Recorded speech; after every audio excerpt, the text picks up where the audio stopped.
Athletes Unlimited, there will be only one champion per season. Cat Osterman started off a historic run in 2020 as a new brand of sports league was established. Jordan Larson then dominated the courts to win volleyball's top spot. Lacrosse's first season ended just a month ago with Taylor Cummings securing her place in history. In softball's second season, the level of competition has been unparalleled. Into center field, hit well! Gone! Deep into the night! McClenny on her horse, got it! Tonight, a new name will be added to the Book of Unlimited as we say goodbye to a legend. Athletes Unlimited Softball is presented by Geico. For bundling made easy, go to geico.com. Well, it's Championship Monday for Athletes Unlimited Softball. It's Team Jaquish and Team Eberly kicking things off. Intense scenes, as you can tell, here in Rosemont, Illinois at Parkway Bank Sports Complex for the Championship Monday for Athletes Unlimited. Alongside the two-time Olympian Danielle Lawrie, I'm Chucky Kemp. It's the final day. The season has been incredible. New stars emerging, old stars continuing what they do.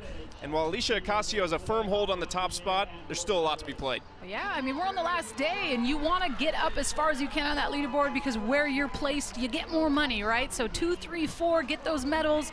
So I'm excited to see how it ends up. The last day is the best day, and this is a little Athletes Unlimited overview.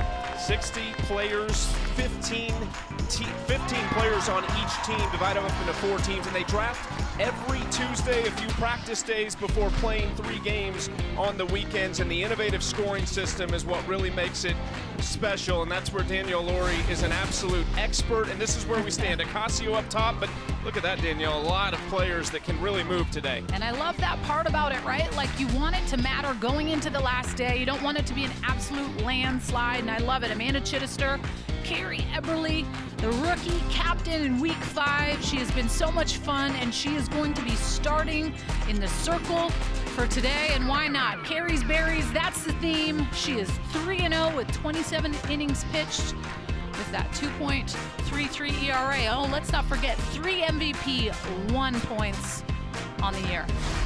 Well, Eberly has been spectacular. This is what she faces tonight for Team Jaquish. Zirkle homered yesterday, and Savannah Jaquish, of course, in that 3 spot, who is just exceptional. She's got Nadia Taylor at the back end, the superpower from her. She hit a home run off Cat yesterday to send the game to extras. That is a loaded lineup for Team Jaquish.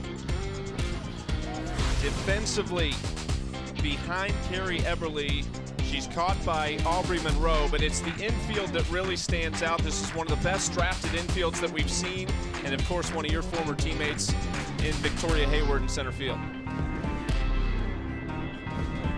Carrie Eberly, in her first season for Athletes Unlimited, 3-1, a 2.61 ERA. What makes her special? Well, I mean, she is one of the best drop balls. We know Cat Osterman is the best drop ball in the world, but Carrie Eberly is a close second. She throws that ball down high 60s.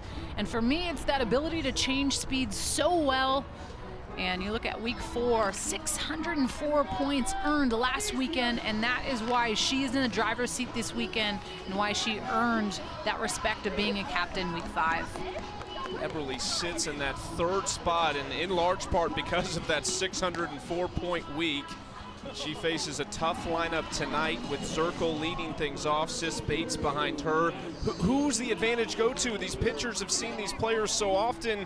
You're a former pitcher. Who has the advantage? Yeah, this has definitely been a hitter's league this year. It has been wicked competitive, and they're just seasoned, right? You have a lot of players, a lot of hitters coming fresh off of the Olympics. But the home runs are down, which to me shows that there's been new faces in the circle. Pitching has stepped up, eliminated some of those big bops. And at this point, on this day, anything can happen. I don't know if there's a certain advantage that goes to anyone. Well, here we go. Eberly to lead things off here in the circle on Championship Monday for Athletes Unlimited.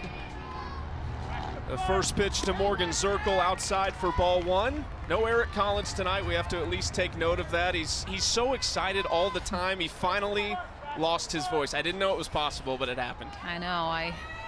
Heart hurts for him for sure, but excited to be up here with you, Chucky, and let's have a good last day together, you and me, huh? We will crown a new champion. Cat Osterman was the inaugural Athletes Unlimited softball champion and overall champion. Tonight we will crown a new champion as Alicia Ocasio leads the charge. Eberly finds the strike zone to make it 2-1. Zirkle, to me, has just been so dynamic in that leadoff spot. Man, we've seen her just drop bombs, just pull balls to right field, hit it so far. She can drop that bunt. You see the corners ring a little bit.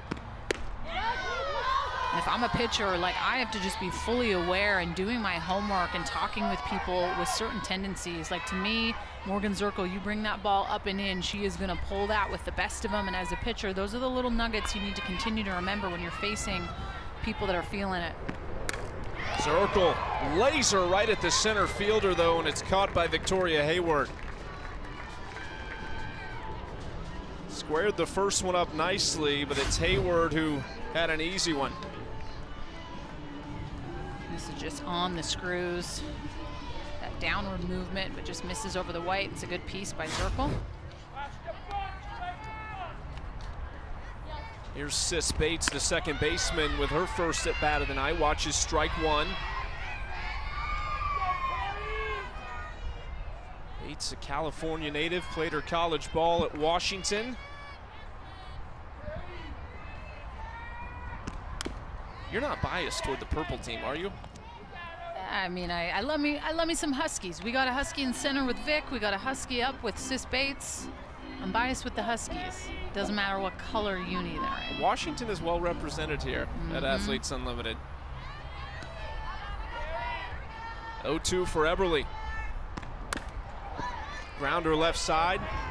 Sarton Vaughn across the diamond. And two away quickly for Carrie Eberly.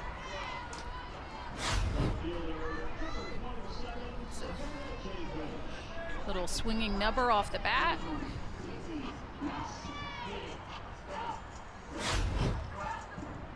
Now the captain, Savannah Jaquish. The accolades are too long to list them all for what she's accomplished in her career. The four-time All-American at LSU under Beth Torina, the first one ever in Tiger history.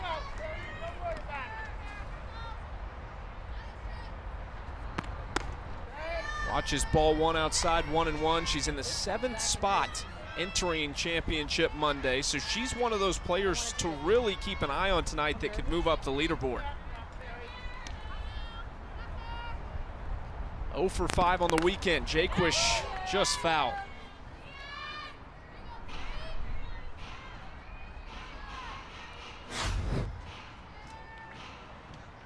See that ball just kind of dropping down, heavy down and in. Carrie Eberly has only given up 3 home runs total on the year with 45 innings pitched and has kept the ball in the yard for the most part. Not a big strikeout pitcher either, just 15 strikeouts over those 45 innings. Probably can point to why she drafted the way she did, with that being said. And the defense loves playing behind her. Ali Aguilar last weekend was behind her, got so many balls. When you put Aguilar and Urtez together, that is dangerous. Right side off the glove, and nobody covering first as Harshman couldn't get back in time. Jaquish, a base runner here with 2 outs. That brings up Tori Vidalis, and this is what she did yesterday. She claims that she's not a home run hitter. And I'm just saying, we've seen a lot of Tori Vidalis pulling, crushing. She claims she's all about those doubles, but I've seen her hit more home runs than most. Based on where that landed, I'd call her a home run hitter. There's a base rip through the left side. First and second, a little 2-out rally for Team Jaquish. Well, listen, what makes this league so special is the point system, right? Every single inning is worth 10 points. And if Team Jaquish is able to score in that first inning, they put themselves in a good position to win the inning. And obviously it's about momentum. 2 outs here, that little, I wouldn't call it a bloop with Kelsey Harshman. I think that was definitely a base hit by Jaquish, but that little bit of momentum carried over to Tori Vidalis. And here we are with Sydney Romero stepping up with a runner in scoring position. Romero at third tonight. You see Vidalis and Harshman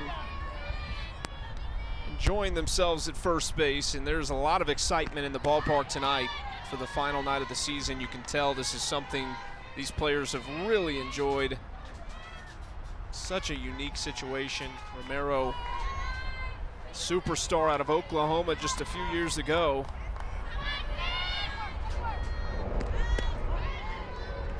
Watches strike one to even the count.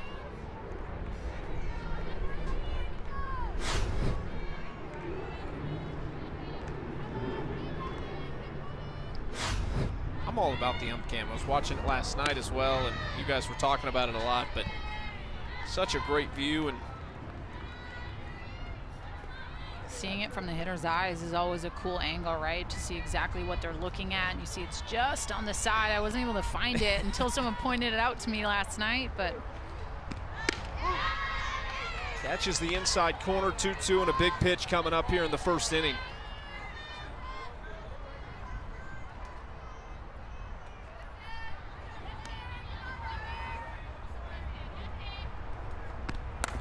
Ground ball right side, fielded by Aguilar, and they get out of the jam. So it's Eberle's side who sets themselves up nicely for a potential first inning win.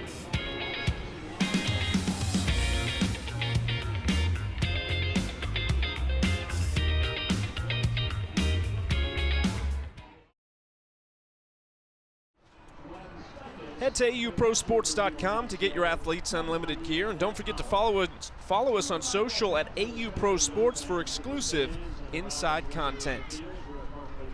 Beautiful night here in Rosemont as we take a look at Team Eberle's batting order and see Aguilar and Ortez, the fantastic gloves there in the middle, but it's Victoria Hayward leading things off, who went 4 for 4 yesterday. They'll hope for that same success here tonight. Some power on the back end of that lineup with Taylor Edwards down in the 7-hole, and a lot of experience there as well with Monroe and Moultrie.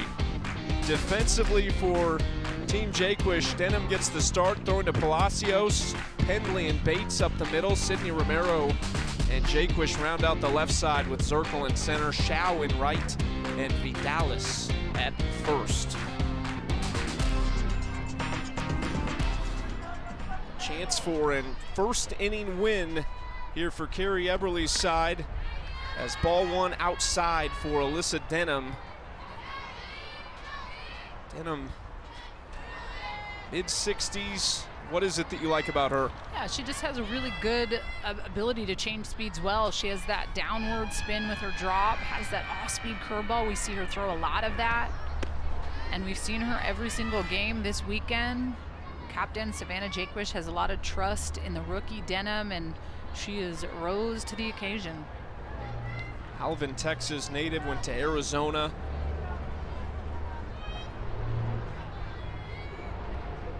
Two 2-0 count early on, and a check swing called strike one to Victoria Hayward.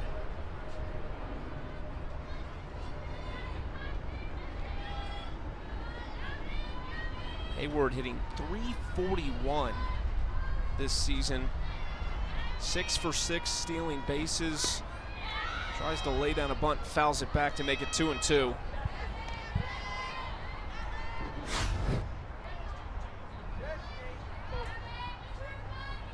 Yesterday was a special day for Victoria Hayward, that 4 for 4, but finally got some MVP points. We've seen her put up some decent numbers and have some good days, but has been overshadowed by those big boppers, couple home runs, and slapped foul on top of the dugout. What is it about Hayward that makes her special? I mean, you've got the inside info for us, having played with her. Yeah, no, she's scrappy. She's going to give you everything she can. And one of the things I loved when we played together was I would always tell her, like, you set the tone as the leadoff, right? Like, your teammates are looking at you, going out, give a good at-bat to just show your team that, let's go, we're ready. And I would always tell her that before every single at-bat, because she was so good at being able to really set the tone, especially at the Olympic stage, right? Like, that leadoff hitter sets it where everyone's like, okay, how is she taking the pitches? Look like she's getting blown by with the velo, and she just puts a lot of work into perfecting her craft. Triple threat, can lay down the bunt. There it is, slaps it into shallow left field, right on cue to lead off the bottom of the first. And honestly, if anyone knows the point system the best, it's Victoria Hayward. She wears number 1 because she was the first to ever sign with Athletes Unlimited. So she knows it. She knows how to gain points to move up that leaderboard. That's plus 10 right there. She's 5 for her last 5. She's got speed out there, which makes this a really dangerous inning for Team Jaquish defensively. And now Ali Aguilar to the plate. Homered yesterday. She's got a great combo of speed and power. So good, man. Ali Aguilar, like this swing yesterday, hit this to the left center gap, stayed on with that curveball with Haley Wagner. I mean, she just has one of the prettiest swings. She's just very much a calm, cool, and collected presence in the box, doesn't rush her process.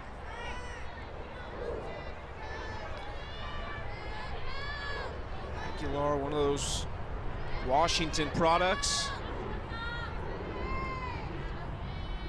2-0 counter, Hayward running, got a really good jump, and what a throw! Penley slaps the tag down, and we'll see. I think Victoria Hayward kind of bobbing her head to potentially do that captain's challenge, and you see Carrie Eberly come out and tap her head, and ultimately it's up to the captain.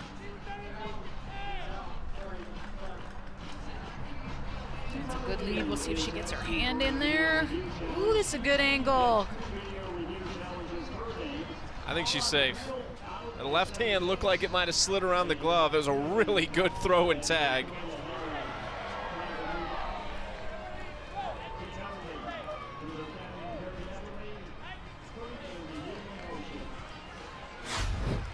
The call will be overturned. The runner was in before the tag. It's our replay official Rachel Palmer, and it was the left hand that got in there quickly, but man, how about the throw and tag? Hayward avoids her first caught stealing of the season. She's now 7 for 7, and she's raking in the points here in the bottom of the first. That's 10 points. We've seen those captain challenge sometimes go to waste where players haven't used them, and why not? If you have a bang play, sometimes those umpires, it is hard, the naked eye sometimes, to make those plays, and if you have someone like Rachel Palmer up in the booth that can see it for what it is and make that decision, why not challenge it, and why not see if you can get it overturned? Hayward down kind of in the middle of the leaderboard, but she's already jumped up 4 spots tonight here in the first inning. She is really coming on hot, especially late. She's been good all season. She had 341, but 5 of her last 5, picks up the stolen base and has a good chance to help her team win the inning.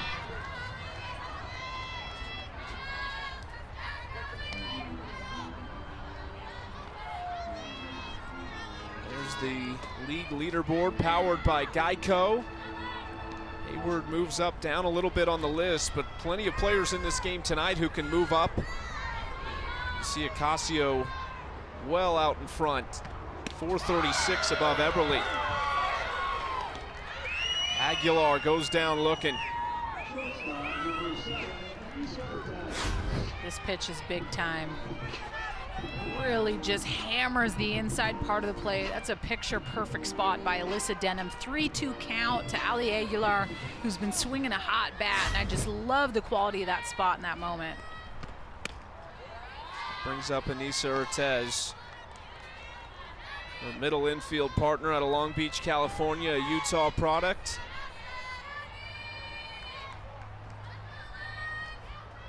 One away, and Hayward on second.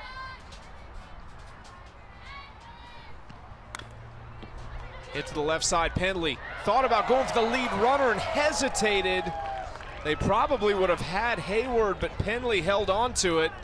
She's frustrated with herself. This is definitely something that needs to be a sure out, and Victoria Hayward kind of stutter stepped, and Penley didn't know she's going to be able to throw that on the money. And I think Victoria Hayward with her big smile was like, oh gosh, I got away with something. But in that moment, have to get an out, and I think you got to go to first with Ortez. So Odyssey Alexander in the pen for Team Jaquish. James Madison star. No official scoring on that last ground ball.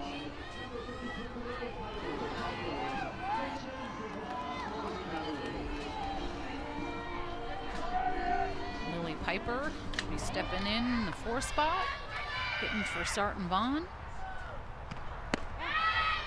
Watches strike one with first and third just one away.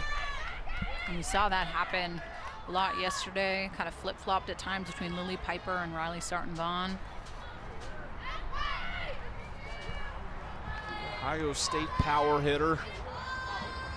Piper has been one of those players who's really benefited from being on the right side of the scoreboard a lot of times and has put herself in a really nice spot in that 10 spot. She led the season off with 438 points in week 1. The last at bat was ruled a fielder's choice, so Ortez doesn't get anything for that. And Piper chops it foul.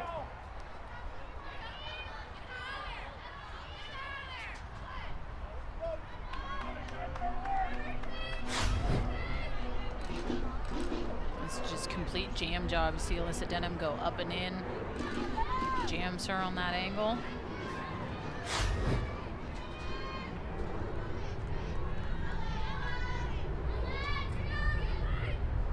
Denham trying to fight out of a jam. Piper to the right side, chance for 2. Pendley quickly, safe at first.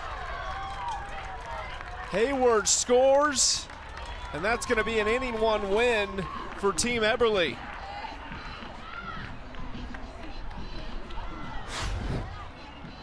You see where the defense is at, and Sis Bates does everything she can to turn this as quick as can be. But Piper gets up the line. Easy peasy for Victoria Hayward.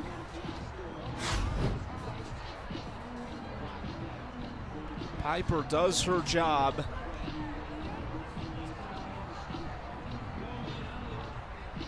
With just 1 hit so far here in the bottom of the first, the go-ahead run on the board. There's Alexander's a circle visit. See if we see Odyssey early in this game or just trying to stay loose. They are going to be doing a captain's challenge. So Savannah Jaquish come in and talk to the blue.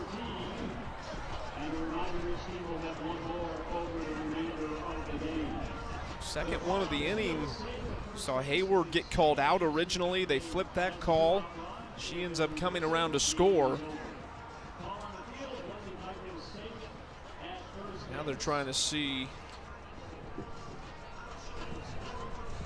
if Piper was safe at first. Let's see.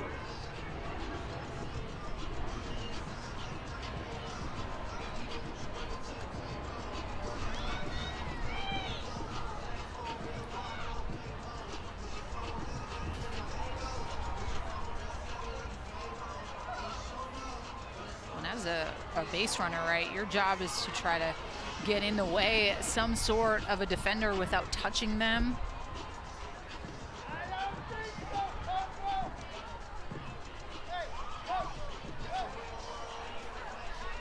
Working to see if this is a potential interference call on the runner heading to second.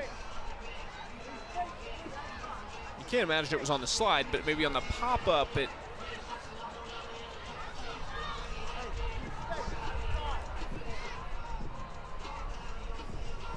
Now maybe they are looking at the play at first base.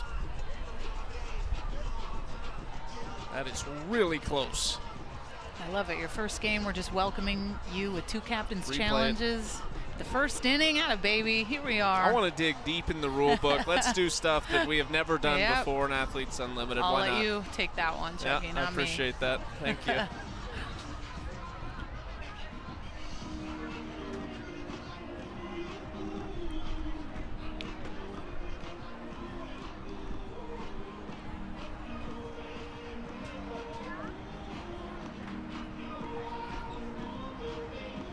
This is a really tight call at first. And I think they're looking at both calls here, whether that's interference and then if the runner was indeed safe at first base.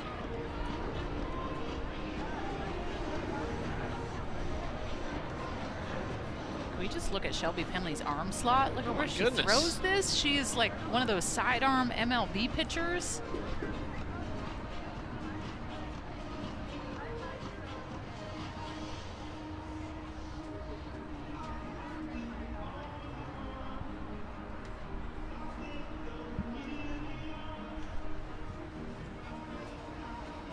It's got to be the pop-up that is the only thing they're looking at. Obviously, that's what you're taught, right? Slide in, get in the way a little bit, but this is tough.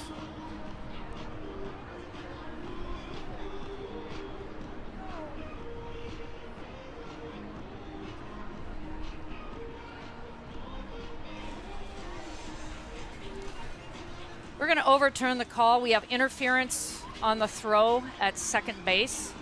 She lifted up her foot and came up into the throwing fielder. So we have an out at second.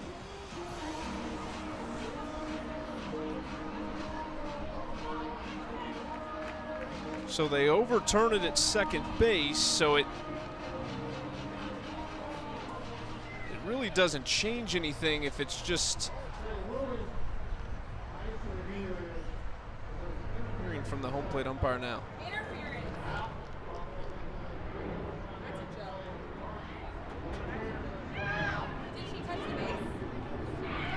And so that's the interference. Ends with Lily Piper being called out at first because it hindered Penley's ability to make the throw. And obviously this is a huge point in the game because it would have been an inning win, but we'll talk more about this and figure it out when we come back. Team Eberly gets out, or can't put one on the board. They thought they had it.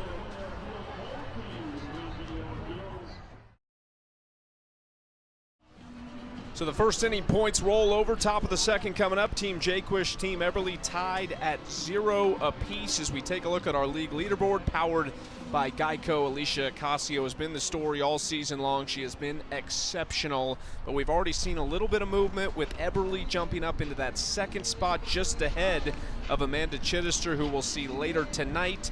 Piper and Urtez as well right there in this game could make some moves. Let's bring in our replay official on a little bit of an explanation on what happened at the end of the bottom of the first inning.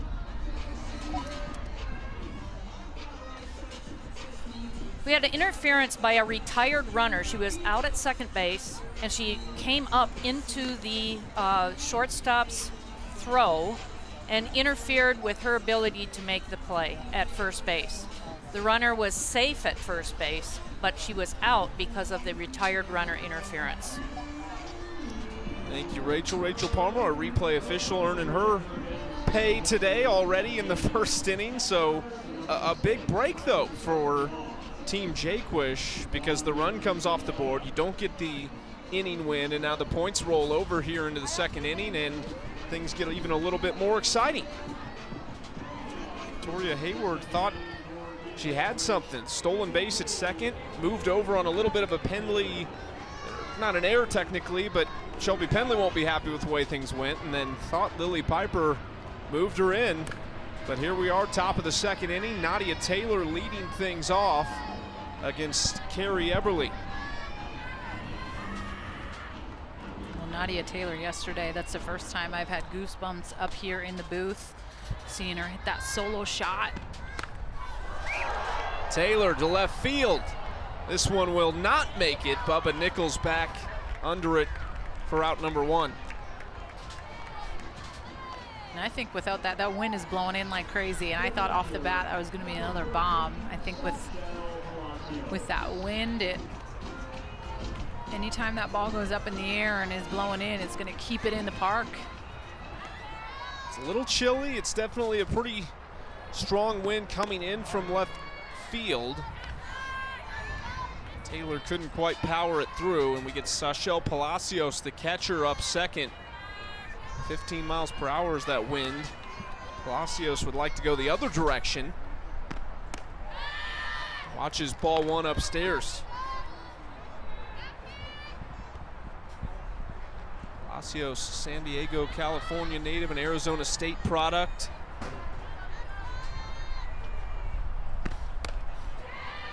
Swing and a miss, strike two. Eberle calling her own number here on the final day, trying to move up that leaderboard, secure her spot in that top 4. Well, and how pitchers earn points, you're going to get +4 points for every single out that you record as a pitcher. It doesn't matter if it's a strikeout, a fly out, a ground out. And how you lose points as a pitcher is if you give up those earned runs. It is -10 for every single earned run.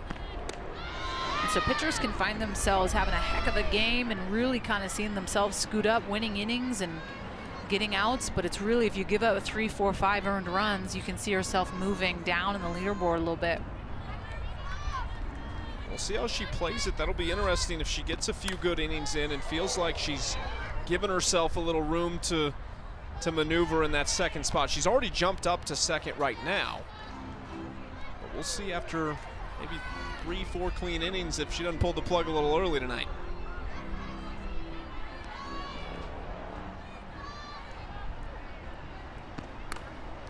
Softly hit left side. Sarton Vaughn throws it across for out number 2.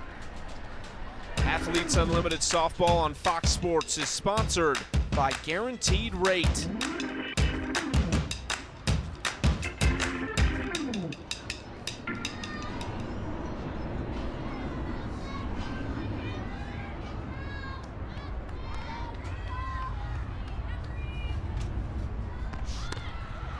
Eberle misses outside, ball 1.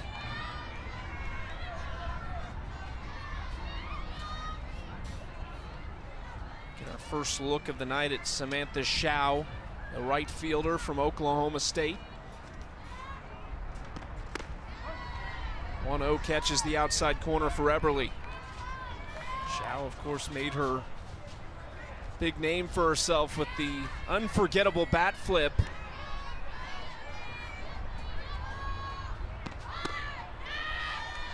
Watches ball 2 outside. Sam Shao's been struggling a little bit, batting .138, 4 for 29, and hasn't really been able to get into a good groove. She hasn't consistently gotten to hit, and that's really the difference. If you're getting consistent at bats, you can figure it out. Ground ball rolls up Eberle, but able to corral it for out number 3, and a clean 2 innings for Carrie Eberle. Hoping to get things going on the offensive side when we return.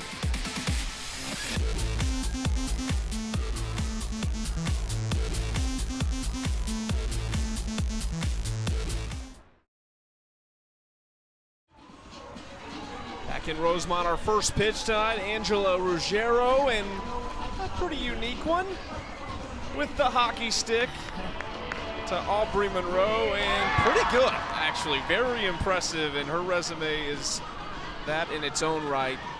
The Athletes Unlimited board, and we actually have a special visitor behind the plate, Sachelle Palacios. Sachelle, Chucky Kemp, Daniel Laurie in the booth, thanks for joining us. Thank you for having me. I'm so excited. It's an exciting night. It's the final night, and it's season 2 for you. What are the big differences from season 1 to season 2 that you can think of? Well, obviously, like having these fans out here, it's so nice to actually have fans going to the Olympics, not having fans out there. Yeah, Denham, here we go. And just seeing the kids light up when they're out here. I mean, that's the best part about playing this game at this level is kind of, I see you, have an opportunity to make their nights out, night after night. So it's been really special. Sachelle, we've seen Alyssa Denham pretty much in every single game. What have you seen from her from the beginning of this weekend heading into the last day, and how have you been able to kind of communicate with her and get on the same page? You know what, just missed up, I like that. I've had the opportunity to, catch her this weekend and last weekend, and just seeing her growth. She asks a lot of questions. It's a battery ship, so it's not just me back here, it's not just her, we're together, we're family, and I want her to feel that confidence every single night she's on the mound, so that's my job, and I've seen a lot of growth in her. You feel yourself? Yep. Stay through. Love it, Denham. Sachelle, how much different is it for you in this league and the game planning that goes into facing these hitters, versus having a coach in the dugout to help out? You know what, once you're in the softball community, you see these, the hitters in different aspects, whether it's good job, whether it's college, in Olympic games, whatever it may be. But the biggest thing is just the relationship that you have with with these pitchers and just being able to pick their brain and, you know, make them feel as comfortable as they can because you are constantly switching teams. Through me. Come on, make the play. Yes, Shelby. Atta, baby. Denim, that's huge, babe. That's huge. 1 out, Penley takes care of Bubba Nichols. Good job. Sachelle, heading into the last day and just closing a chapter on a really great year for you, what does that feel like coming into today, knowing you're heading into the fall winter, going to be able to rest up a little bit, but just closing that door on Olympic Games in a 5-week league with Athletes Unlimited? I've had such an awesome opportunity to be able to pick everybody's. Come on. Good job. Very good. Sorry. Don't apologize. Don't you apologize. Just having an opportunity to talk all to the Olympians and just picking their brain about their experiences and the come down of that. And I think that it's been really special to be able to share that knowledge and that wisdom, but also to close this chapter and this year out. I mean, we had a tough little run with Mexico, and I'm so proud of that group, but I think what's extra special is being able to share it with all these other women that, you know, had similar but different experiences at the games. Good job. Well, and that's what I was going to ask, right? Like getting to play with those women that you went to war with, went through so much with, like getting to be on the same team as Tori Vidalis here, and just talk about how much it's been like having your sisters getting to compete in this league, knowing that they have your back and you guys have been through the same thing. Oh my God, it's like life-changing having those girls here. Little hard. I see you. Yeah, baby. Just knowing that they have your back, they trust you. I mean, they know me better than anybody, right? I mean, my parents know me pretty well, but these girls know me pretty well. We spend a lot of time together. So I think the opportunity to play with somebody like Tori or, you know, call a game for Tuli, whoever it may be on the national team, just having that up. Good. I'm with you. And then also, you know, getting to play with Denim, who played with my sister in college, I think it's a true full circle moment for me. And I'm just so lucky to be here. I'm grateful to be, you know, selected to be here and just have a good time. I mean, we're out here playing ball, and what more can you ask for, you know? Did I tell you how sad I am that I got the chance to never ever throw to you? Because I'm pretty sad about it up here. The fact that I don't ever have to face it is pretty big for me. So. See, it's the opposite. I'm going to miss. You know what? You're such a true competitor, and you have literally laid the foundation for us to be able to continue doing what we're doing. Yeah, Denim, come on, baby, through me. Thank you. So it's been an honor to have you here and to, you know your heart and to get to know you, you know, more on a personal level and seeing your grind. It's come on. Beautiful inning, Denim. You are Good job, so baby. sweet, Sachelle. Thank you for joining us here. I appreciate you. Love you. Impressive stuff from Sachelle Palacios. Just another day at the office, catching, talking. We'll be back. 3rd inning coming up.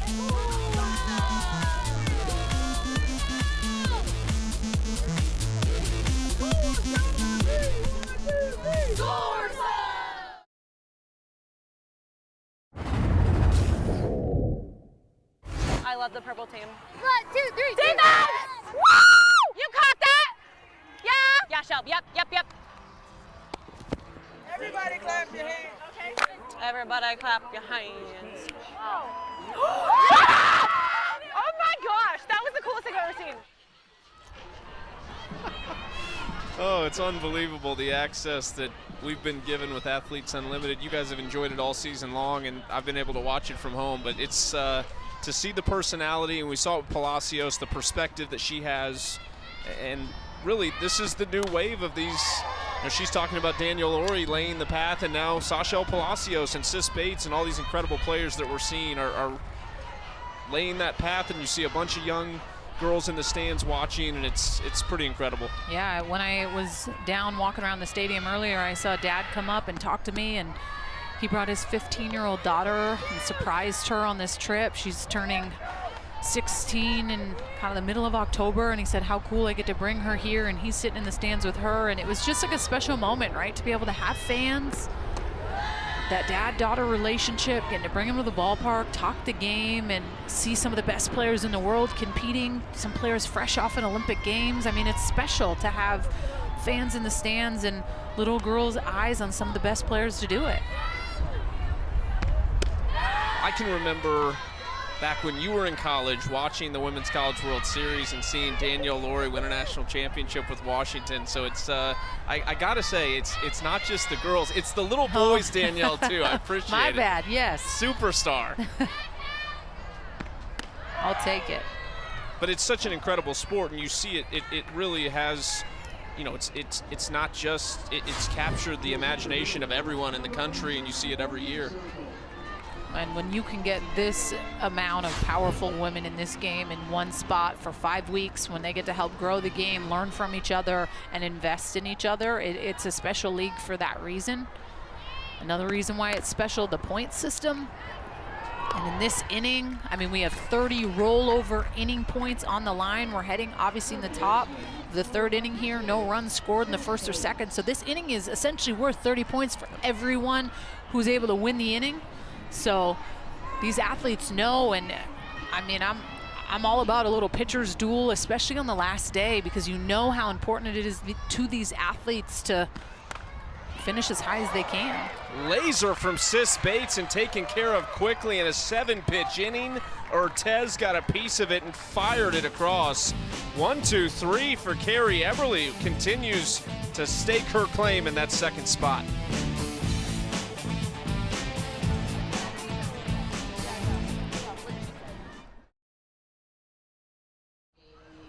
Team Jaquish can't push anything across top of the third, so a big bottom half coming for Team Eberly as we check out that last play to end the inning by Ortez on a laser, who's been playing outstanding defense all season long. And we typically do the Geico defensive play of the game. Instead, we're going to do the Geico all-defensive team. In the outfield, it's Aaliyah Andrews, Haley McClenny, and Amanda Lorenz. I can't imagine any complaints there. Up the middle, it is this middle infield for Team Eberly, Anissa Ortez and Ali Aguilar. The corner infielders both played more at first base. That's why you see them over there in Tori Vidales and Amanda Chittister.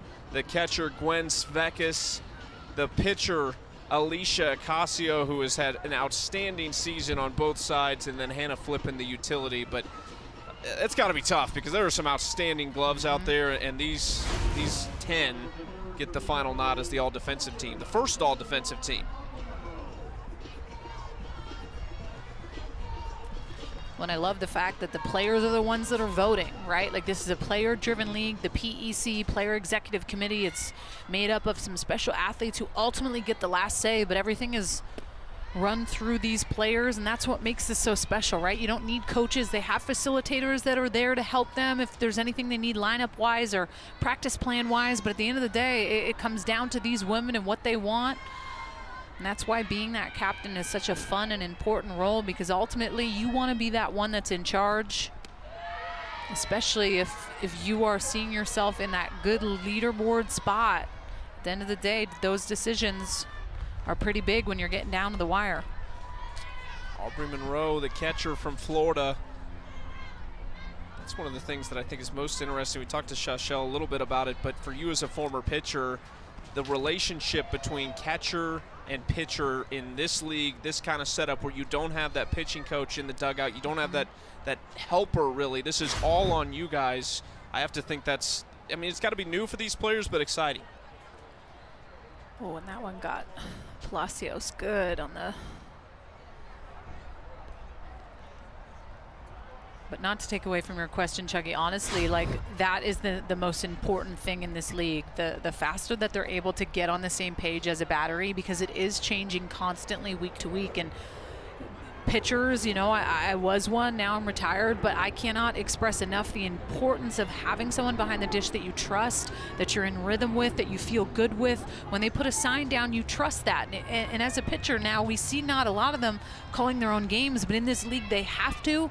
It has always been pitching coaches at times calling games, and I that to me has been probably the worst thing that I've seen in the game over the course of the last 5 or 6 years. It's taken away from the athlete and the battery and them thinking for themselves and knowing in their gut what they want to throw. I think that was some of the best, seeing Lisa Fernandez and Jenny Finch and some of those amazing athletes with that, you know, just bulldog mentality, calling their own game. It's coming down to them, and that's why I love this league. That's why someone like Aubrey Monroe can be so important. Doesn't necessarily have the big bat, but she's caught some of the best pitchers in the world since her days at Florida and has done a really nice job. Part of the United States national team as well. Catching Carrie Eberly tonight. 2-2 count in a big inning. Nobody's scoring the first two, so the points roll over here to the third. Monroe chops one into the left center field gap, but ran down by Savannah Jaquish. Golfed it right off the turf almost.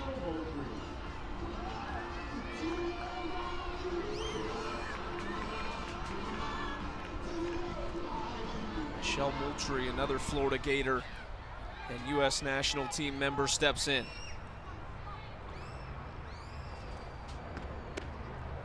Ball one, this is where you see really the dynamic of this league. Someone like Moultrie, who's been around for so long. New faces that we've seen in college softball as late as this past season.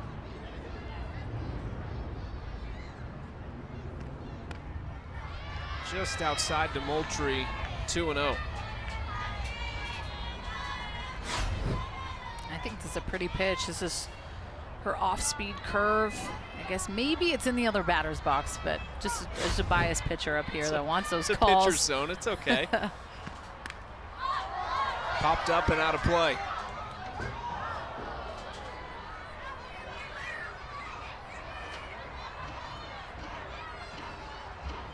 Eberly's side in the first inning thought they got one across with Hayward, but the review at second base and the interference took it off the board.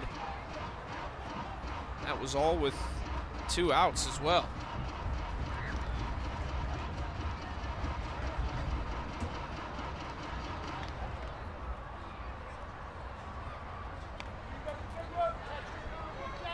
Excuse me, they grounded into a double play. It was Jaquish in the first inning who had the 2-out rally.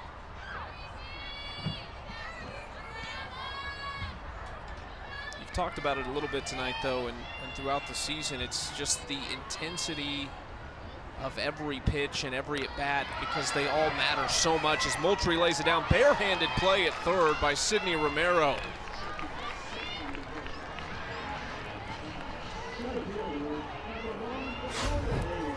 I think Moultrie did this on purpose, knowing Sydney Romero has been kind of nursing a tough right arm, cannot throw at 100% full speed like the Sydney Romero that everybody knows in this offseason. She's going to rehab that and get that back to where she wants.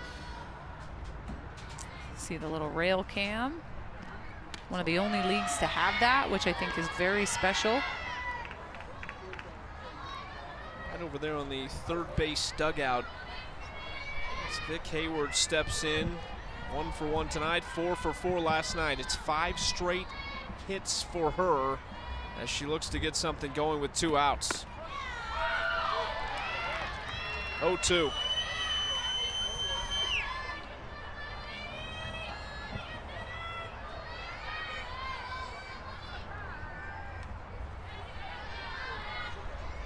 "20 points her first time up with the hit and the stolen base." Watches 0-2 outside. Somebody like Hayward, watching her, you think gets down 0-2. Her back control is so good, though. You just never have to, I have to think in the circle, you never feel comfortable against a batter like her. Yeah, and you're just, is she scrappy, right? Gonna foul off a lot of pitches and continue to keep making you work. Ground ball right side, fielded cleanly by Bates. And they're out of the inning, so we go to the 4th, and the points roll over. A big 4th inning coming up.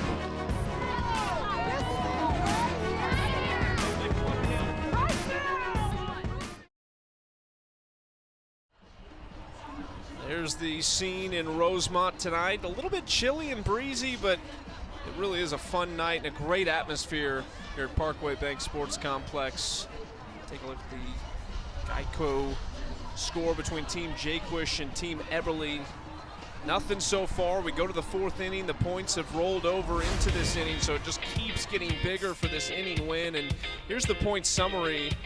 They can score in 3 different ways: stat points, win points, MVP points, and you see how it all lays out there. In the category that stands out most, Danielle, is right there in the middle. I mean, you've got to win innings and games to really move up the leaderboard. It's apparent with certain players. We talked about Lily Piper, who is only hitting about .219 this season, but she's up there in the top 12 right now. Yes, and then you look at the importance of this fourth inning right now. 40 points on the line.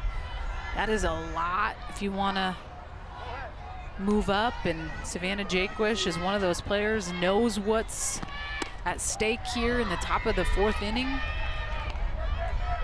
Last at bat, getting a single off of Carrie Eberly, and I think her coming up and just trying to find a way to get a little bit of momentum for Team Jaquish.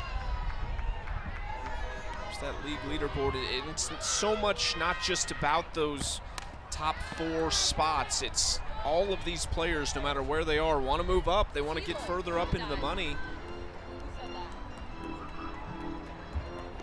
Emily Piper at 10th. She has 1,100 win points, which is the second most overall, and that makes up a huge portion of her 1,356. 2-1 to Jaquish, catches the outside corner. Good old-fashioned pitchers duel so far. Man, I could watch Carrie Eberly throw a drop ball all day, and there's such a big difference between her and Kat Osterman. Kat throws that kind of peel drop off her fingers. Carrie Eberly gets really on top of her front side and gets that rollover drop and creates so much power and spin. She's a tall, strong young woman who can just really get over her front side. Good call. Jaquish didn't quite go around. Brings up a full count here to lead off the top of the 4th.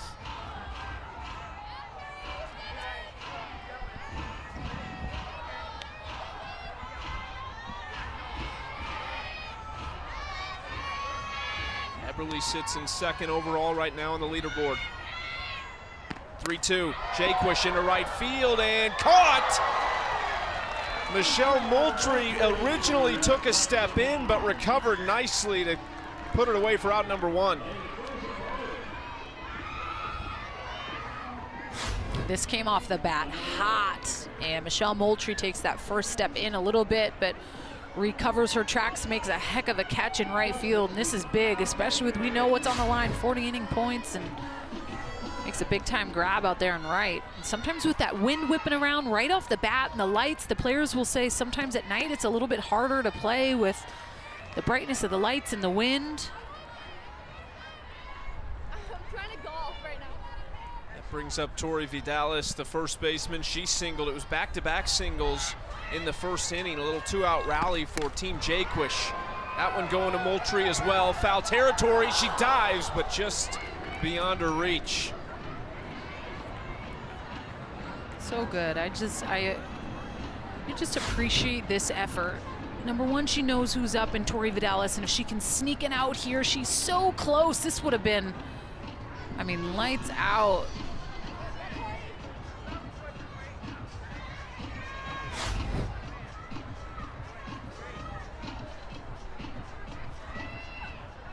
I know how important these outs are. You see Vidalis' total there, just under 1,200. This could take her over that mark. She watches ball 2.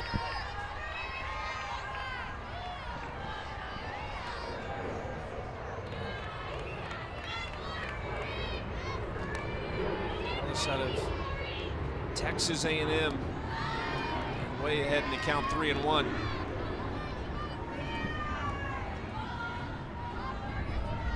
Chance to put a runner on for Sydney Romero.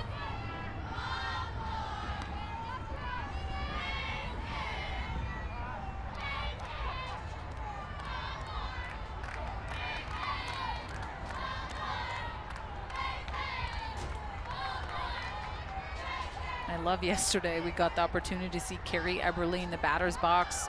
Only had six at-bats with Oklahoma State, but hit a little bit in her Virginia Tech days, and we saw her hitting yesterday. Ground ball, base hit up the middle for Vidalis.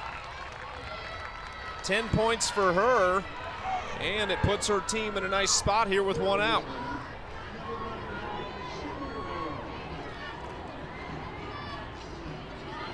Going back to your point about Eberly calling her own name, it's all about giving yourself the opportunity as the team captain to, improve your odds and have the opportunity to get more points, and at the plate you do get that. And that's what I can really appreciate about Alicia Ocasio, right? Two-way player, has stepped up, has been just a force in the circle, has been so good, right? But then on top of that, she gets to step in the batter's box and help herself out. And even if it's just a single, that's 10 more points than she normally would get. And that some of these pitchers aren't two-way players. They really only earn points by those +4 outs and win points, but as well as MVP points. But I think those two-way players are special, and that's why Alicia Ocasio in that top spot is a very cool thing, because it shows we need more two-way players, right? I think pitchers put themselves in this spot where it's, oh, I'm just a pitcher. And it's like, no, but pitchers to me should be the most athletic ones on the field. We should be able to do a lot of different things. And to the little, you know, eyes watching, like, you want to be an athlete. Ground ball left side, Romero has to be quick and is. She reaches first on the fielder's choice. This week's captain list looks a little bit different than it has so many times in the first couple of seasons. Through 10 weeks in the history of Athletes Unlimited softball, Kat Osterman just twice has not been the captain. But you can see that, you know, we talked about some of those old stars like Kat that have really shown that, you know, she still has it, she can still get it done. But at the same time, Alicia Ocasio, Savannah Jaquist, Jessie Warren, some of these younger names stepping in and saying, okay, it's our time.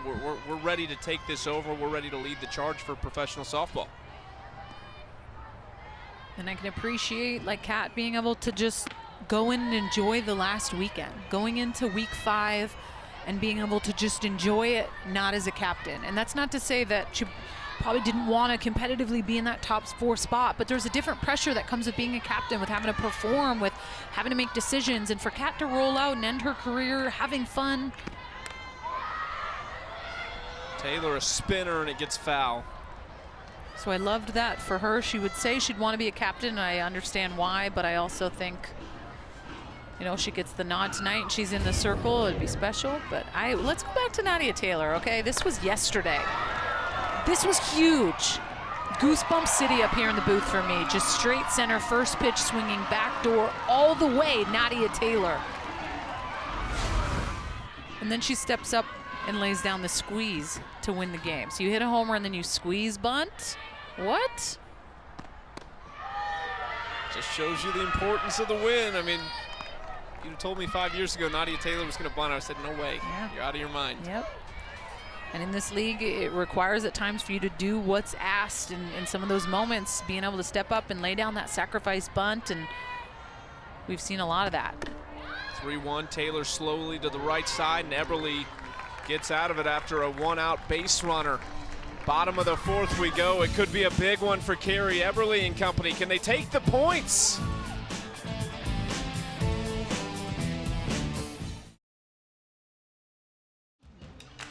Well, fans, we're back with our second limited edition softball set. Sets will feature 60 player cards plus 5 additional specialty cards about that highlight standout moments from the league. Sets are $19.99 and available to purchase now through September 30th at Topps.com. Very cool stuff as we wrap up the second season of Athletes Unlimited softball. Bottom of the 4th, a lot of points on the line here for Team Eberle, who comes to the plate. It'll be Ali Aguilar leading things off. 2-3-4 for them. She struck out looking her first time up. The intensity of this game continues to rise every time a 0 goes up on the scoreboard as Aguilar watches strike 1 on the outside corner and maybe didn't like it.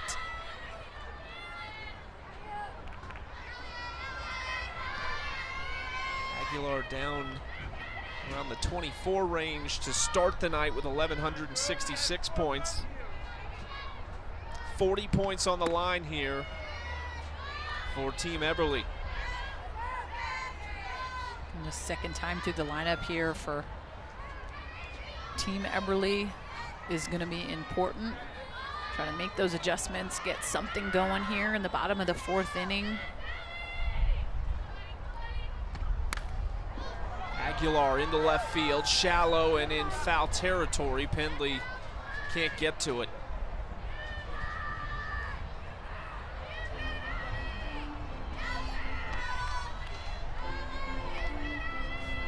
wind has kind of swirled around throughout the game. We almost have more of a straight in now that helped push that ball further into foul territory. Definitely a factor for both hitters who we've seen kind of get the ball up in the air, and then outfielders and infielders trying to track down fly balls. Two-two.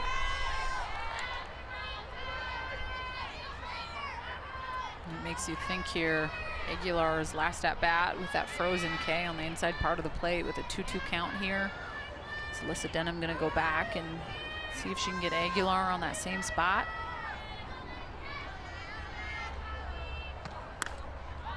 Left it out over the plate a little bit as Penley fighting the wind back into the infield for out number one. Shelby Penley is wearing that face mask. She broke her nose early on in Athletes Unlimited, and she has had to continue to keep wearing that. One of the toughest young ladies that I've seen. She instantly knew she broke her nose. She was down, went in the dugout, had the draft the next day, and was back practicing like it was nothing.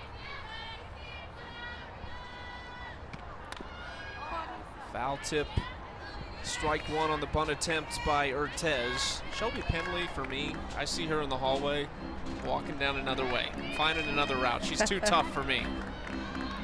She's one of the best. I've had a blast watching her, competing against her with the pride. She was really, I thought, out of that Oklahoma group that was so talented, I thought Shelby Penley was kind of the dark horse. I mean, she really didn't get a lot of the credit for everything, but she was an absolute superstar on both sides. Ton of home runs, just so much pop. Defensively was a staple. Pitched a little bit, which I thought was cool. We saw her pitch a little last year with Athletes Unlimited. Inside ball two. And Palacios wants to talk to Alyssa Denham in the circle. I love it. Palacios just going out and making that connection, and she knows her teammate Anissa Urtez well.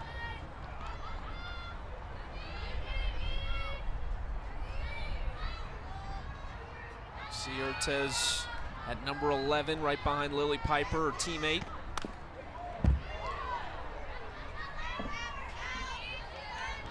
Urtez, a member of the all-defensive team along with Ali Aguilar. So you really can't beat that middle infield for Team Eberly because she has the two all-defensive team members.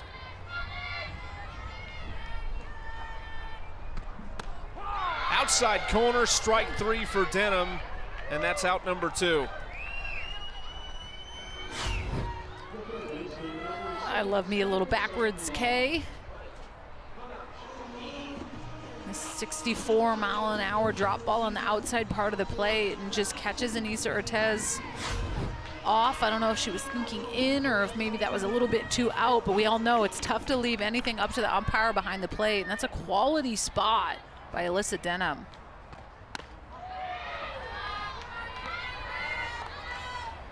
Strike one, Riley Sarton-Vaughn, Texas A&M product. Saw Lily Piper in the first inning.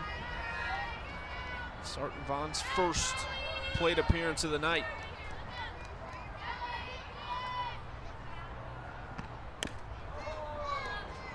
Foul ball left side, 0-2.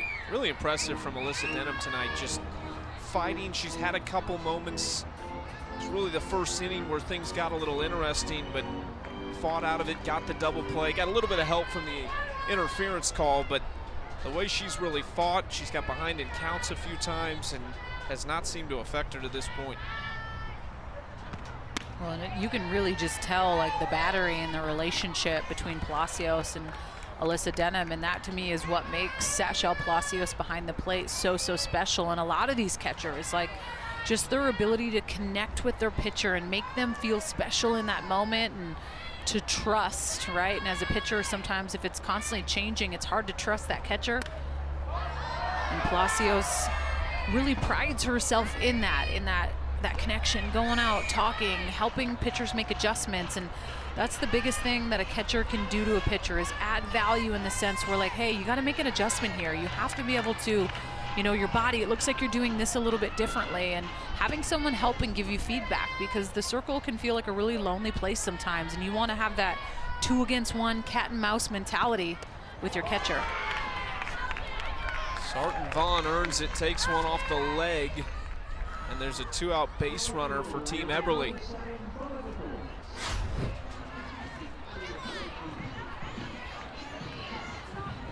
Looks like it just got her pretty close to her little Evo shield down at the bottom.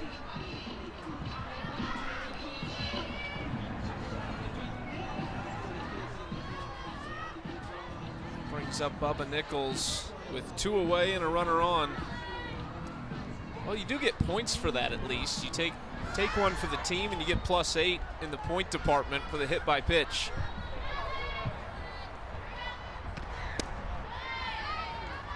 Downstairs, ball 1. I think I'd prefer the walk +8 Okay. if I had to choose. I'm with I don't you there. want to get drilled, but if I'd rather walk. Yeah, for sure. Yeah. Proud of you, though. Look at you with the It's point reasonable. system up here. I'm trying. Just like you've been here the whole year. They said you were a wizard with it, so I was like, that's my main focus. When I got on the plane today, I said, okay, all point system. That's all that matters. Yep. And it's pretty much like you've been here since day one. And that's impressive to do, because this point system can be a little in your face in a good way, but if you don't know it, you get exposed, and clearly you did your homework. It makes it even more exciting, though. And you're talking about the relationship between catchers and pitchers, but also, I wonder what are some of the differences, if any, that you've seen this year with how these teams have approached it. I'm sure the players after last season were kind of reflecting, thinking, okay, I might do that differently next year, because there is so much strategy that goes into this.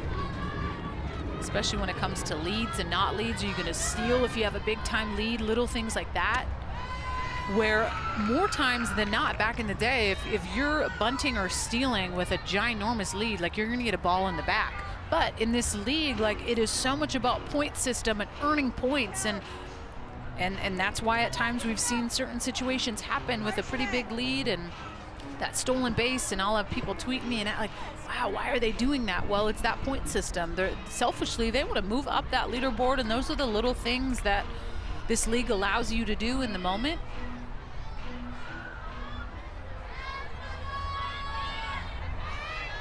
Three-1 pitch to Bubba Nichols. Ground ball, and taken care of easily by Denham.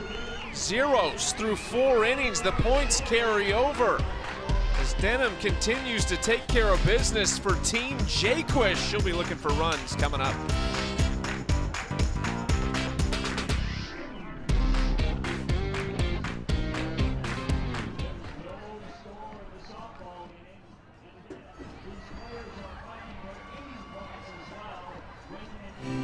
I think the first day I got here,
.0-0, start of the 5th inning here for Team Jaquish.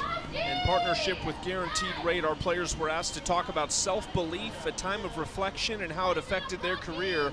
Here is Savannah Jaquish. I think the first day I got here at Athletes Unlimited, there was a moment of individualism and independence that you have to believe in yourself to be one of the best players. So second hit of the ball game for Jaquish. Give her 10 points. A lot of people think I'm a great player, and so I decided to listen to that instead of the negativity. So it was fun, and it was relieving and free. That was Believe You Will, presented by Guaranteed Rate. I'd say those people telling her she's a great player are correct. She is outstanding. Showed that at LSU and as a pro. And looking for her team and Sachel Palacios to help her out. Top of the fifth, there is a lot on the line in this inning. 50 points, am I right? Yes, you Okay. are. Listening to you over there. Palacios watches ball one on the outside. I mean, it feels, we talk about crowning an individual champion, but it really does feel like, this is game 7 right here. I mean, this is everything on the line, every pitch. You can just feel the intensity up here in the booth even. Well, and as much as we love those games with a ton of home runs and stuff like that, like to seal the deal on a game like this with just a complete pitcher's duel and hitting great spots, a lot on the line. I mean, 50 points is equivalent to winning a game right now, right? A game win is plus 50 points, and that's what this inning is worth here in the 5th, and these athletes know that.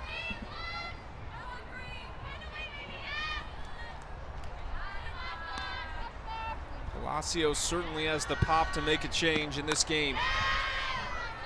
Battling here with Carrie Eberle. Carrie to me has just really been so good and so consistent.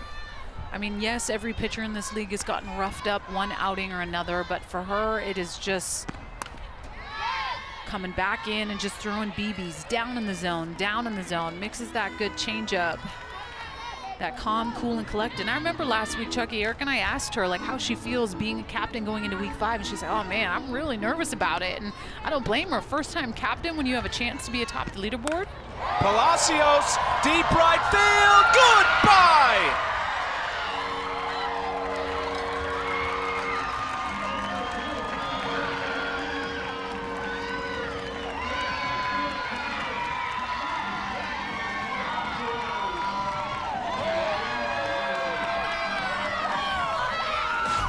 This off-speed pitch is coming in at 58 miles an hour. The issue with this pitch is just left elevated, right? It's up in the zone. It's not on a corner. And because of that, Palacios able to turn on it, knows the wind hitting to left is tough. But if she pulls it and gets her hands through it, man, that got out of here real quick. Palacios jumps a couple spots down at the bottom of the leaderboard with that home run. That's plus 40. Eberle quickly gets the first out on Shao with a ground ball. That could essentially be a 90-point at bat. And obviously, Team Eberle gets to go in the bottom of the inning and try to score to make it so that's not the case. But it just goes to show how big those at-bats are. And ABs like that off Palacios, that's where you start to see those MVP points, because you know how much is on the line. Player steps up in a pressure-filled situation and just does some damage. 4th home run given up on the year by Carrie Eberle. Here's Shelby Penley, more power at the bottom of this order. Penley watches ball 2. You see Danielle O'Toole in the pen for Team Eberle. The other side is busy as well. Alexander and Groenewagen there. Nice spot from Eberle for strike 1.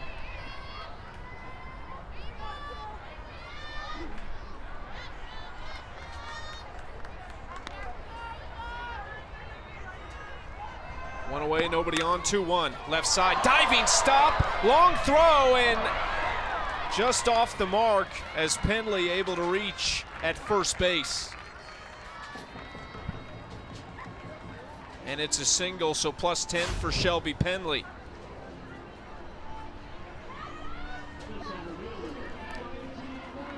This is Riley Sarton laying out, and I think if she's able to get that throw a little bit more on the money, I really do think even with Shelby Penley coming from the left side, she can get her.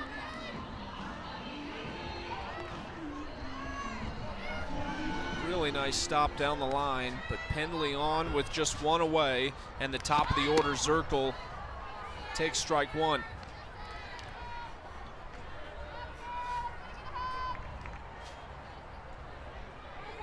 Big season for Morgan Zirkle so far, over 1,400 points.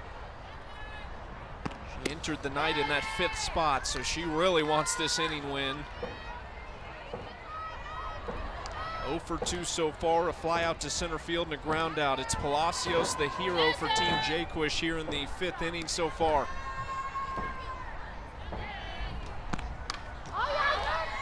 Fouled back 1-2.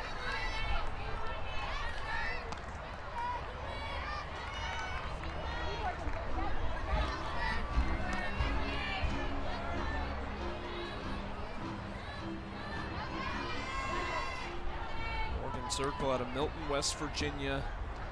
Played her college ball at Marshall and watches strike 3 as Eberly gets the call in the corner.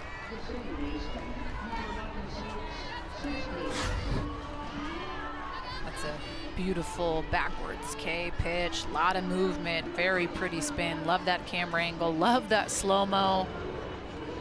See Monroe obviously fired up.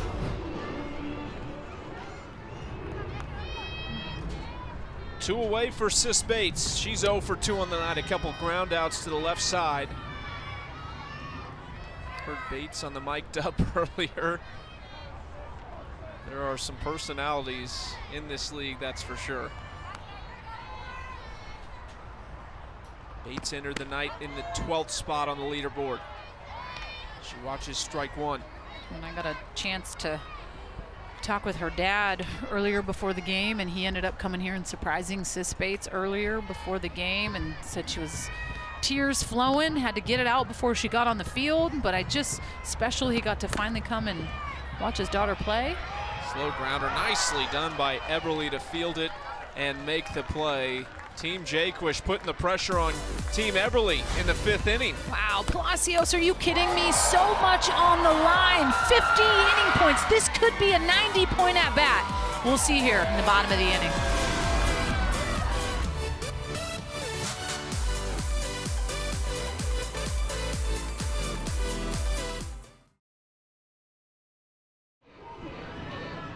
One 0 Team Jaquish over Team Eberly in the bottom of the 5th. Athletes Unlimited Softball presented by Geico. Let's take a look at the updated leaderboard. Ocasio up top, but we've seen Eberly move up into that 2nd spot.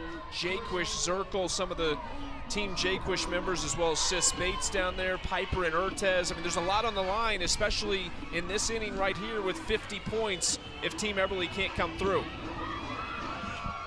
Well, looking at Team Eberly right now, going into the 5th inning, they only got 1 hit, right? That ain't gonna cut it. You have to find a way to make something happen here. And I know Alyssa Denham has been pitching an absolute gem, but the 2nd, 3rd time through the order, have to find a way to make an adjustment, figure out a game plan that you want to bring, especially knowing how much is on the line here if they do not score. Harshman leads things off. She's 0 for 1. Grounded out to the pitcher her first time up. Denham has had a really nice weekend. 11 innings pitched, 10 hits allowed, just 3 earned runs. Trying to add to that number right here. 2-0 to Harshman. It's 6, 7, 8. Harshman, Edwards, Monroe for Team Eberly.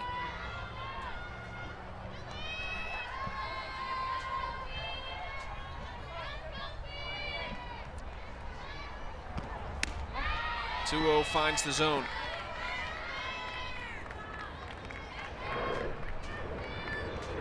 Denham on the season, a 4.07 ERA entering tonight. Like I said, this weekend she's really hitting her stride here at the end of the season.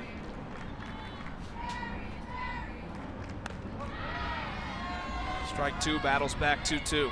And that's when you know, like, Kelsey Harshman's not seeing it the best, right? Like, we have a 2-0 count, takes the first pitch. 2-1 count. Obviously not sitting on the soft stuff, and that's what that pitch was, but hitters counts, and you have to be able to take your hacks. Works it full. Harshman 1 for 3 yesterday.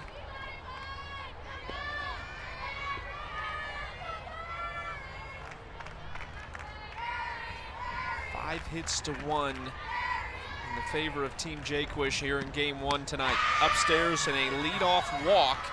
So that's +8 for Harshman, and they have a base runner.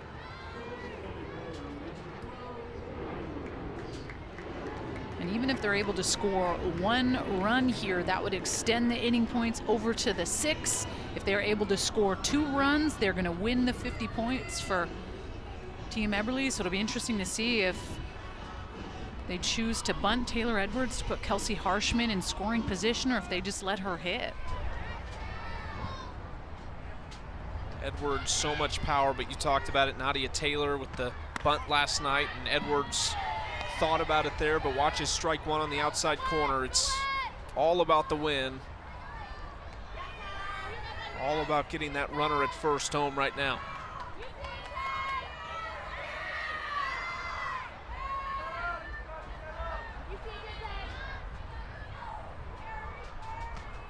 Edwards, ground ball left side. Penley has to step back on a short hop and makes the throw to Bates at second to get the lead runner.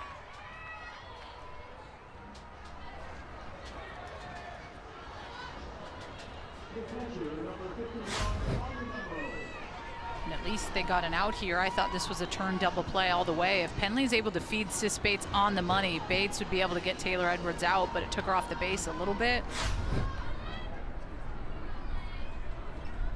Aubrey Monroe with 1 away. And watches strike 1.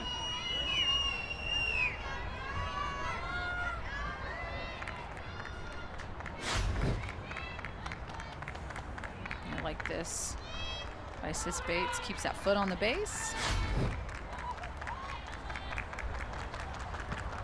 Monroe right back to Denham, and they double up Edwards. There's the inning win, +40 for Team Jaquish. So the Palacios swing, Danielle said it, it is a 90-point at bat for Sashel Palacios, and it's the defense.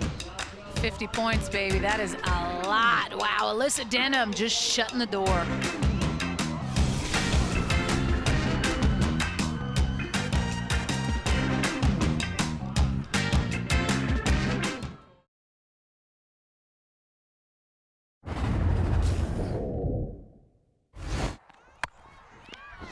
Shut up. Can't hit it any harder than that. Yes! Yes! Woo! Liz, that's good! Woo! Yes!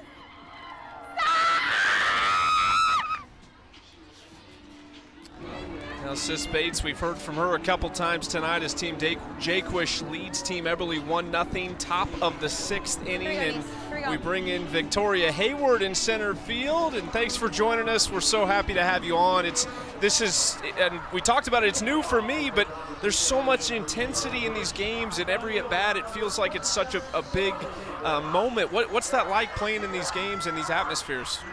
I mean, it's awesome. It brings us back. Danielle talks about it all the time on air. It just brings us back to that feeling that you want to win every inning. There's significance to every moment in the game, and so we could certainly feel that in the bottom of that inning, just needing to execute and get a runner into scoring position to give us a chance, and then Denham was able to get out of it and get a lot of points. So that was a little bit of a bummer.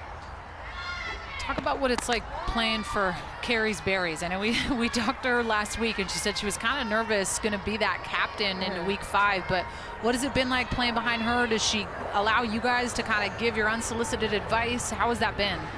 She's been great. She knows her strengths, and she kind of established the way she wanted the team to play. So she wanted us to be aggressive. She wanted us to put pressure on the defense. So kind of guiding us generally, and then she's willing to delegate things that she doesn't really want to do. So she's been using Anissa for a lot of advice.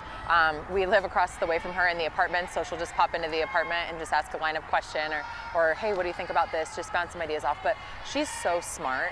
Carrie is like, she's studying to be a lawyer. She's like the smartest person on the field right now, so she's more than capable of doing it herself. Well, one thing we saw yesterday, we saw her hit, and we don't see her hitting today. Did she mention at all why she chose to not put herself hitting in the game? Well, that was a big with Taylor McQuillan wanting to throw. She wanted to throw to, oh, dang it, that looked like a strike. Taylor McQuillan and Taylor Edwards worked well together yesterday, so it kind of freed up that DP spot, which Taylor's back in today. So now with Carrie wanting Aubrey behind the plate, it just had us getting our best bats in the lineup was Carrie not hitting. So she had some fun with it yesterday. She actually put the ball in play. I thought she hit a few balls hard, but she definitely wanted to focus on pitching tonight and give us a good start. Victoria, this is your second season, and we were talking up here about all the strategy that has to go into this. Did you approach this year any differently than your first year? I think, I mean, quite honestly, just with the Olympics so recently, the focus to AU didn't really switch until the Olympics were over. So we were just trying to be super present and just kind of soak up everything that was the Olympics versus last year. AU was the only thing we had to look forward to. So I think, yes, maybe the preparation was different, but in terms of your daily preparation and just trying to become a better softball player and just working to get better, that was still the same. Line shot, base hit for Vidalis. Nothing. And it moves the runners up first and second. Nish, good job, babe. You know, Vic, I have to ask you, so proud of you, obviously, for getting that assistant job with San Diego State, but talk about what that's going to be like. Obviously, closing the chapter on an amazing Olympic Games, closing the chapter on the second Athletes Unlimited season, and moving into that kind of different phase of life for you. Yeah, so crazy. I mean, I'm excited. It's kind of just been jumping from one thing to another. So just jumping from the Olympics to here to then I'm going to be home for a day before I put all my things in the car and move. So But what a cool opportunity. Just, it's really kind of for me, moving and physically transitioning is big and just kind of starting that new chapter. So yeah. The staff's been awesome. This morning I had my final virtual session with the girls. And then I'll be there on Monday. So it's been fun. I know that they've been tuning in. I know we plan on doing a little Aztecs Unlimited, which will be really fun. So of course we'll have to bring some AU. They did it last year, but I'll have to bring my own spin of AU back to San Diego. But definitely excited to dive into something new and have it and see it from the other side and be able to give that impact. I'm sure you've been asked this 100 times, but what was it like for you? You were a part of history in the Olympics with Team Canada bringing home a bronze medal. I mean, it's just such a big deal. It's so impressive, and to see where Canada softball is right now, and really a power in the world. What's that been like for you to be a part of? I mean, it's been an honor, and it's been an incredibly powerful experience, and it's been for much longer than just kind of the last few years. So I think just the pride I have in just my teammates, Danielle, Sarah G, Kelsey Harshman, like the ones that are here, Joey Lai, and the ones that are watching from home, just the pride and the diligence and the work that it took for us to build that, and then to actually be able to perform on the biggest stage is just something I'm super proud of. And it's just something that will stick with you forever. And so sad that it's over, but nice, Carrie. But it had to end at some point, so I think it's just been a really long journey. So kind of the finality of it all is a little bit overwhelming, but happy that I get to share our last kind of game with a couple people, including UD in the booth. Well, I love you, bud. But lastly, before we let you go, I know that your mom and dad are here, and just how special that's been to be able to have them and your brother in the stands and fans and the connection you're able to have after games. Talk about what that's been like, being able to fill this stadium a little bit. So awesome. I mean, this weekend's been fan appreciation, and we appreciate the fans so much, especially after not being able to have them last year. So I think we feel the emotion of not only our families but friends and just people who have been able to come out so much more, knowing that it can be taken away. But it's been awesome to see my family, especially because they weren't able to be there in Tokyo. So my mom made a comment last night. She's like, I don't know if this is the last time I'll be able to see you play. It's like, Mom, are you pre-retiring me? Are you retiring me before I get to retire? I don't know what's going on there. But just so much joy, and just being able to watch the work that we've put in. And yeah, no. And just be able to enjoy it. Dang it. not enjoying that play right now. That was kind of an ironic statement. Well, Victoria Hayward, we're biased in the booth. We'd love to see you keep playing, but thanks so much for the time. We'll let you lock in. Thank you so much. She is a spectacular player, has such a great perspective, as so many of the athletes on the field do, and I'm certain, you know, her respect for you is so clear, and what you guys have built for Team Canada, what you were able to accomplish. But she is truly an elite player. I mean, this is a heck of a play by Aguilar, but with where her body's at, you just got to go one. You see Monroe at home pointing to one. Have to just find a way to get an out in that situation. Doesn't take away from the pick on that and how great it was, but I think the initial move should have been one. Well, in a tough spot for Team Eberly, because now down in the inning, they're looking at potentially, if they can't get anything in the bottom half, losing another 10 points. Ball outside. Here is Palacios, who delivered the solo shot in the 5th inning. And now she's got runners at the corners.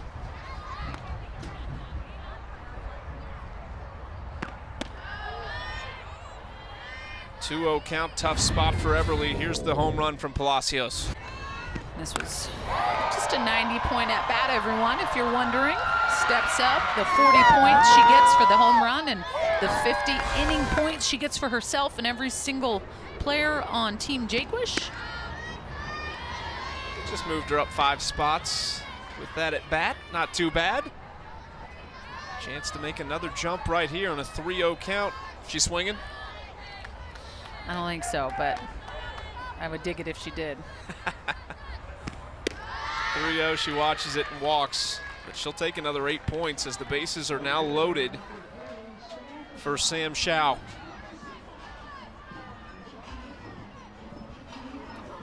Just one away. Big chance here for the former Cowgirl. You see Sierra Bryan is pinch running at second base. Tori Vidalis at first, and you have Sachel Palacios at first. 1 out, Shao, bases loaded. Takes strike 1 on the outside corner.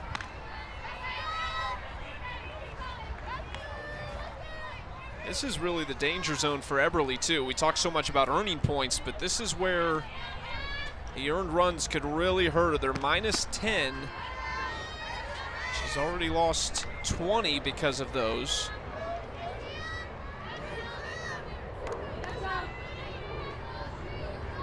There's your runners, Vidalis, Bryan, Palacios. Shao wants to clear that graphic. Strike 2 on the outside corner.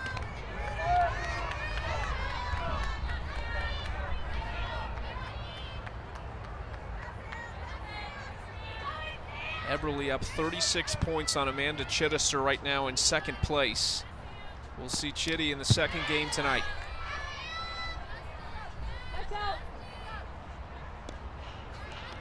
Yeah, big moment here for Eberly, and you hit the nail on the head with every single earned run you give up is -10. Had already given up 20 so far with those 2 runs up on the board, and to try to get out of this inning right now on a double play, and she's key, right? She can roll double plays with the best of them. That's why she wanted Ali Aguilar and Anissa Urtez. She rolls so many ground balls to her infielders. It's Eberly's 100th pitch of the night. Big 1-2 to Shao. Line shot right center field, it's down, and that's gonna score 2. The throw home is not in time. A 2 RBI single for Sam Shao.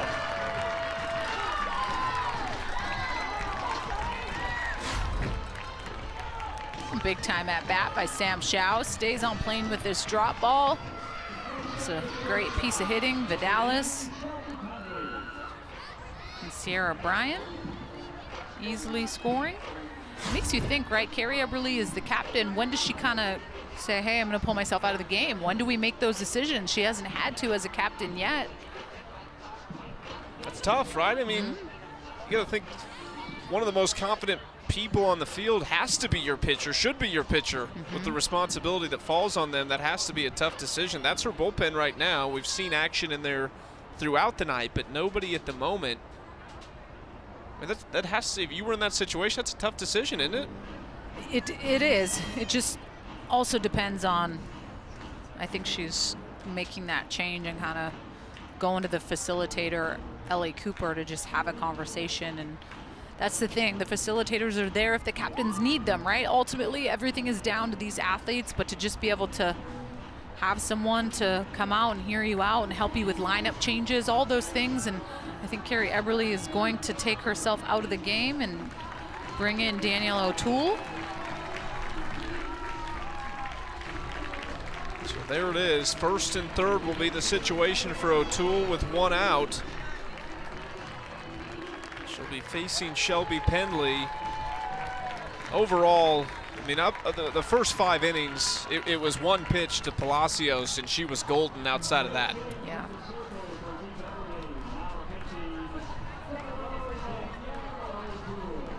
And here's Danielle O'Toole, and what do we see differently from her? Obviously the lefty, but what will we see from Danielle O'Toole? Yeah, she changes speeds really, really well, but she's going to throw a little bit more east-west, has that curveball, has that backdoor curve as well as a drop, can change speeds with a changeup as well as an off-speed drop. And I think for her to come in and try to shut the door here and stop the bleeding, already a 4 spot on the board, 3 runs already here in the 6th. So just come in and try to hit quality spots, right? Can't get 2 outs in 1 pitch. You just have to work on focusing 1 pitch at a time. O'Toole in a tough spot. Here's the updated leaderboard. You see Eberly just ahead of Chittister in that 2nd spot.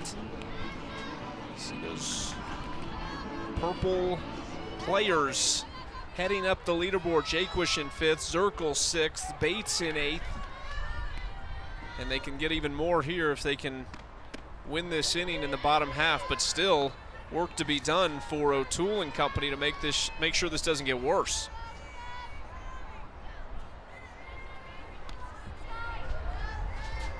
One 0 to Pendley. Good spot on the outside corner.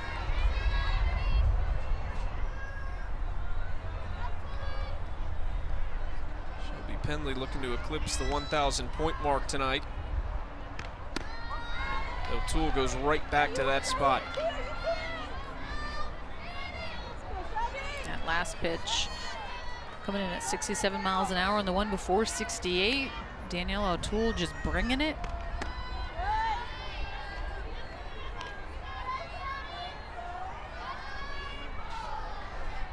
Two-two, Zirkle in the top of the order, waiting on deck. Eberly can only look on, hoping for some help from Danielle O'Toole. Slow roller, third base, and they're able to keep the runner at third. The play is made by Sarton Vaughn.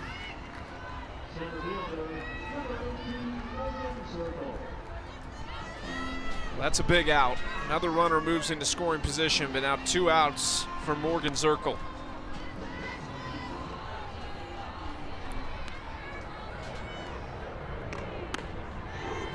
Upstairs, ball 1.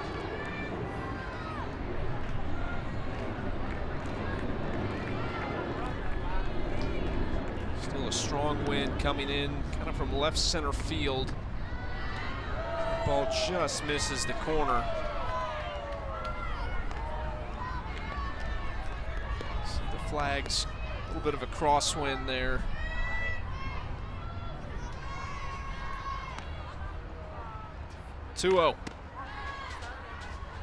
O'Toole is really like that outside corner. She's hit that a number of times. It's just that natural lefty curveball she's able to throw away to the lefty hitters. Swing and a miss. And a big cut from Zirkle. It's 2-2.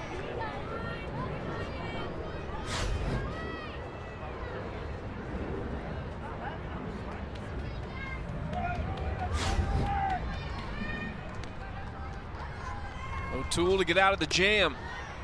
Too low.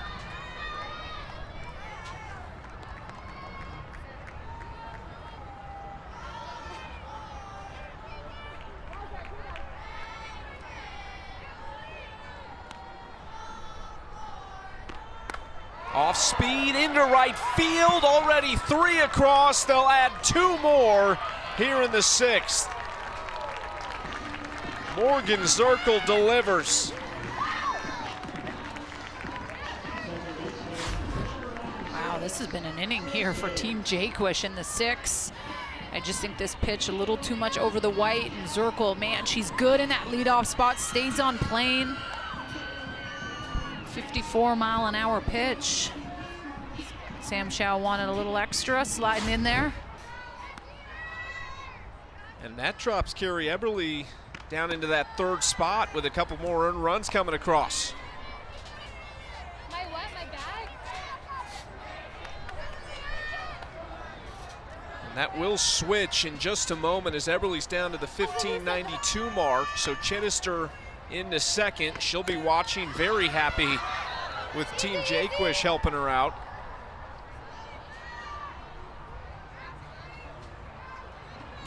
We talked about all the things that go into this, and some of the things you don't think about, maybe the darker side of Athletes Unlimited, is you could, as a team captain, draft strategically to, I guess, hinder the people who are competing with you in those top spots.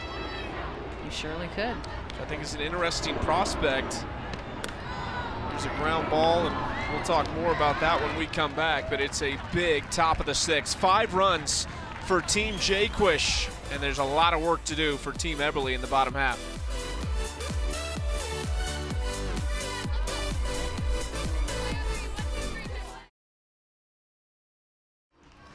It's a commanding lead for Team Jaquish over Team Eberly, 6-0 going to the bottom of the 6th inning. Athletes Unlimited Softball on Fox Sports is sponsored by Guaranteed Rate. Some moving and shaking in that last half inning, specifically at the top, as Carrie Eberly falls down into the 3rd spot. Chittister up 4 on her. We'll see Amanda Chittister in Game 2 tonight. You see Kelsey Stewart up there as well, Svekis, Andrews, McClenny. We'll see all them tonight. Kat Osterman will be in the circle as well. So a lot can happen to adjust that leaderboard. As we see Denham come back out for the 6th, she's been really impressive. There's Groenewagen in the Team Jaquish pen. And we were talking about some of the strategy that you could employ as a team captain. My question to you, Danielle Laurie, you were ruthless in the circle when you were pitching. Could you be ruthless as a team captain and take someone that was around you if you were in that top 4 spot to kind of hold them back a little bit? I mean, I guess it depends how close it is, right? Like if we are really down to the wire, and at the end of the day, they're going to get your inning point wins and they're going to get your win point wins as a team if you're on the same team. But I think if it is close to 10 or 12 or 15 points, and if they're a pitcher and you don't want to give them those innings because you don't want to give them +4 for every single point recorded, you have the ability to do that as a captain. And that's why this league is awesome. At the end of the day, they can do what they want. Just saw a mama to the left with some kiddos. That was a liner, scary moment for this mom in the booth. Ooh. It might be easier in the scenario of being a pitcher, drafting another pitcher just to say, hey, look, I'm calling my own number. It's that simple. Yeah. Rather than taking someone hitting 400 and benching them, that's a little worse. Ground ball left side for Moultrie. Penley long throw and connects with Vidalis at first for out number 1. Well, I think the thing to talk about, right, we look at that 90-point swing by Sachelle Palacios, but we have a one-hitter thrown right now by Alyssa Denham. Like, she is just putting absolute donuts on the board. She has been so good.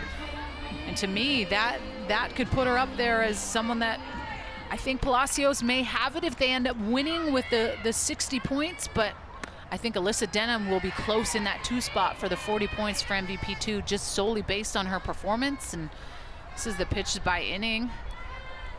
She's been just really effective, a couple 20-pitch innings, but man, 11, 14, and 10. Whew. She's up 5 spots already tonight, currently in 21st. So she's doing a nice job climbing the leaderboard.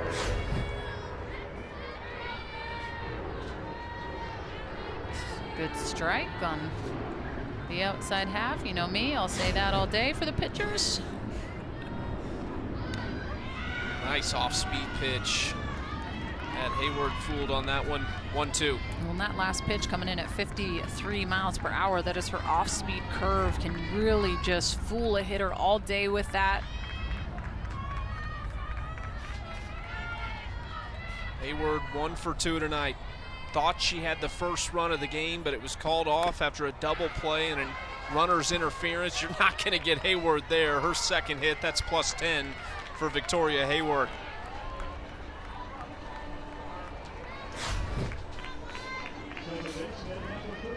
Just makes it look easy just off the end of the bat. Romero didn't even attempt, just right back to Denham. Yep, base hit.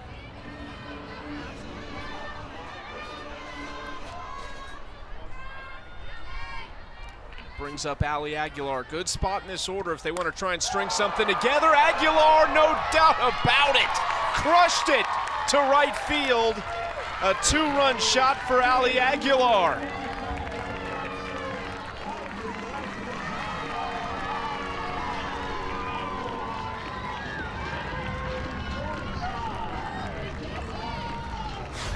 Talk about making adjustments. She's gotten burned on this pitch. Her last 2 at-bats with a strikeout and a pop-out. Her third at-bat, she says absolutely not. Turns on it, is looking for that spot. Really good at-bat by Ali Aguilar, her third at-bat against Alyssa Denham. Talk about making an adjustment. She went after it quick, and you kind of made the comment earlier when Harshman was up, watched a couple pitches down the middle when she was ahead in the count. Nice stab at first by Vidalis to Rob Ortez. But they're a little more aggressive now, and you have to think that might have been a conversation in the dugout. We've seen Tori Vidalis make this play so many times. She's just always in the perfect position. She was one of the Geico defensive plays yesterday with that grab, and it was pretty much a deja vu situation. Last home run for Aguilar moved her 4 spots up to number 21 on the leaderboard.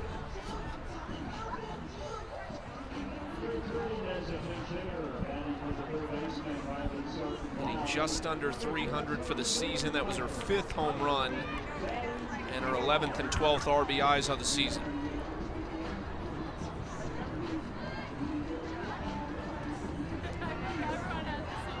There's Lily Piper. Her second at bat came up in the 1st, then they went to Riley Sarton-Vaughn in the 4th inning. Piper with another chance, watches ball 1.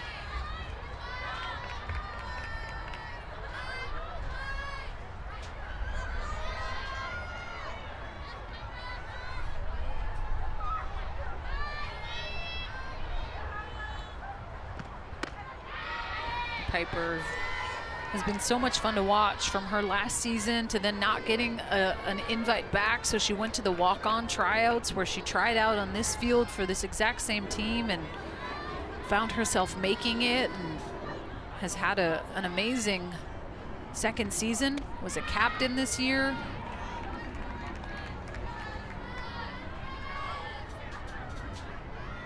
And most would get discouraged, right? Like, oh, they didn't ask me back, I don't think I want to do it. But like she said, no, I'm gonna go to the tryout camp and prove that I deserve to be here, and that's exactly what she's done. I mentioned she was a captain, started off with 438 points in week 1. Draws the walk and adds 8 points to her total here. Entered the night in the 10 spot, really needed some of these inning wins and a game win, so she'll be hoping they can get a rally going here late to at least challenge for the win in the game.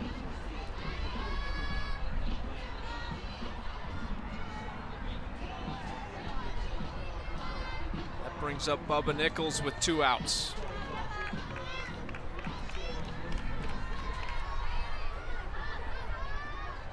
For 2 on the night, a couple ground outs. Denham trying to limit the damage. It's the 5th straight ball thrown by Alyssa Denham.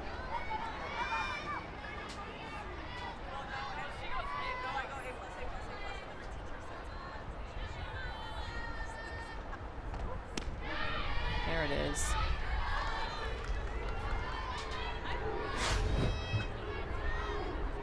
Finds a way to bring this drop ball in.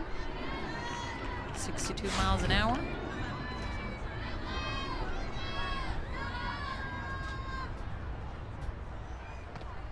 One for Denham, up the middle, base hit for Bubba Nichols. And the inning continues. And this brings up Kelsey Harshman, who is the tying run here in the 6th inning.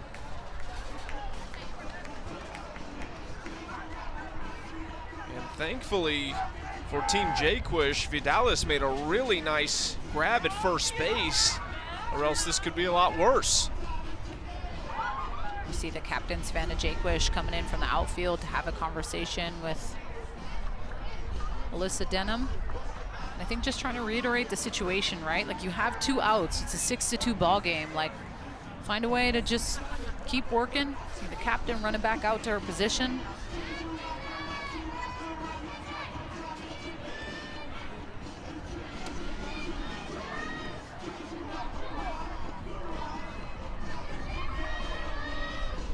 Big moment for Harshman.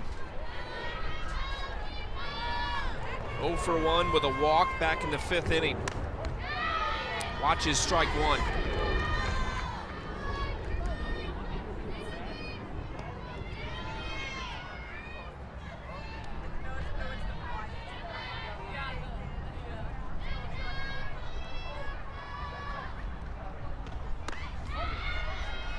Strike 2, Harshman didn't like it. And I mean, if Alyssa Denham's able to keep getting this pitch, right? I mean, that's almost halfway in the other batter's box. I want it as a pitcher, but as a hitter, that's tough. Tries to go back that way, runs it a little too far outside, but 1-2. Harshman's still in a tough spot.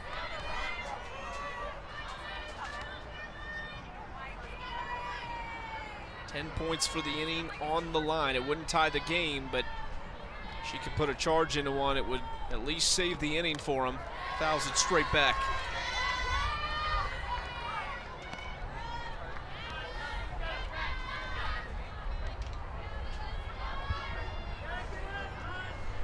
She has 1 home run on the season.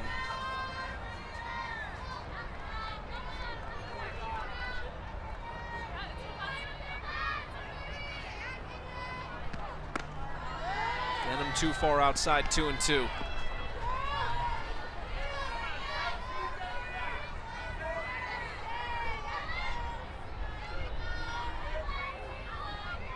We'll see if Savannah Jaquish runs her out there, if she can get out of this in the 6th, back in the 7th inning. But either way, if she can get out of this, it's been a really nice performance to this point.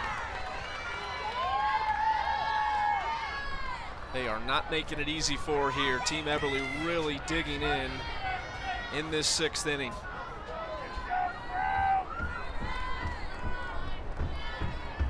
Piper there on second. Swing and a miss. Huge strikeout for Alyssa Denham. Strands a pair, and it's an inning win for Team Jaquish. Clutch strikeout, Alyssa Denham. Obviously a lot on the line in this game. Gets Kelsey Harshman just waving through it. 6-2 still for Team Jaquish.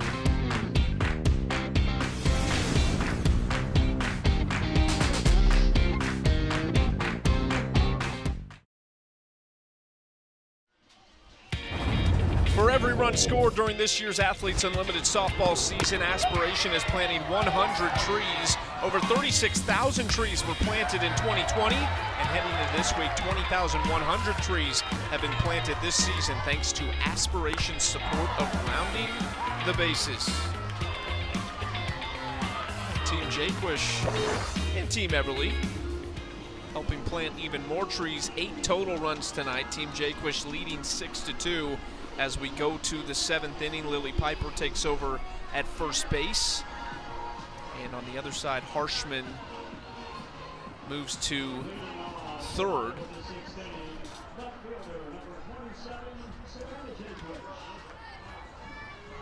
Jaquish will lead it off. against Danielle O'Toole. This is most likely going to be Savannah Jaquish's last at-bat of the Athletes Unlimited season, unless Team Eberly comes back and ties this ball game up and they go to extras.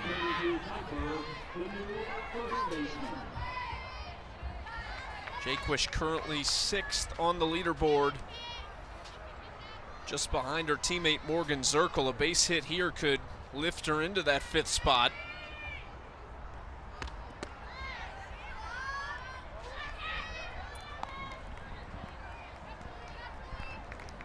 If she can get a base hit plus the win tonight, she could even jump into one of those top 4 spots. 2-1 from O'Toole. Off speed, strike 2.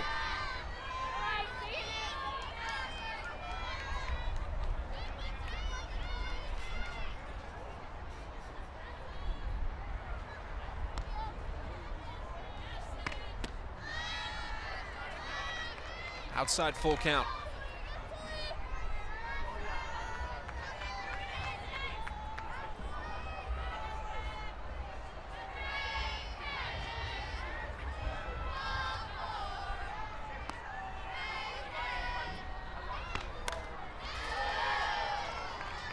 A lot of work to be done as far as the overall score goes, but for Team Eberly, still a really important inning to try and get a +10 just for that win alone.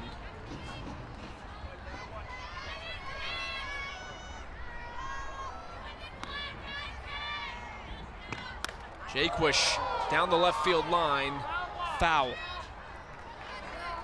And this is what Savannah Jaquish does, right? She gets 2 strikes on her and she just continues to keep battling and fouling off pitches, almost baiting you as a pitcher to miss.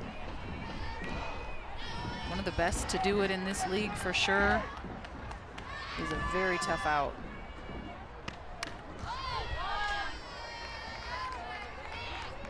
Continues to fight pitches away. Just a superstar for Beth Torina at LSU. I think she's ever found a field she can't hit on.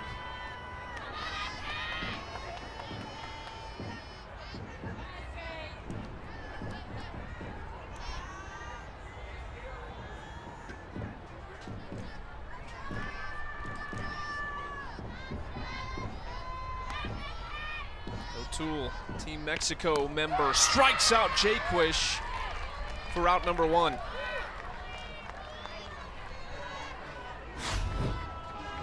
A big time strikeout here. Danielle O'Toole just climbs the ladder on the outside part of the plate. And I think this is the best bet at this point, right? You don't want to give her anything too sweet. It's 3-2. She's been fouling off so many pitches, so to kind of change the plane of her eyes with that up and away, like that spot. Came on the 9th pitch of the at-bat, and just the 2nd strikeout for Jaquish on the season. Now it's Vidales who has been the toughest out of the night, 3 for 3.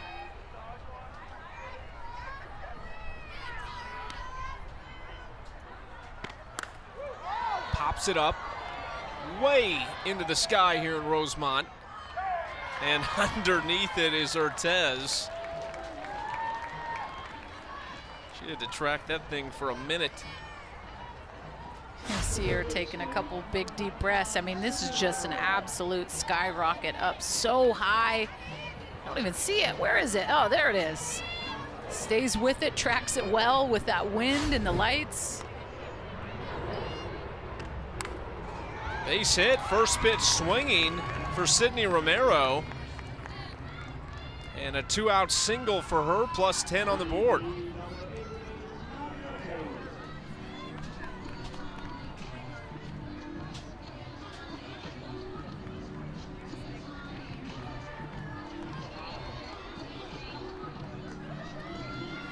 Danielle O'Toole now looking across at Nadia Taylor, the big power bat.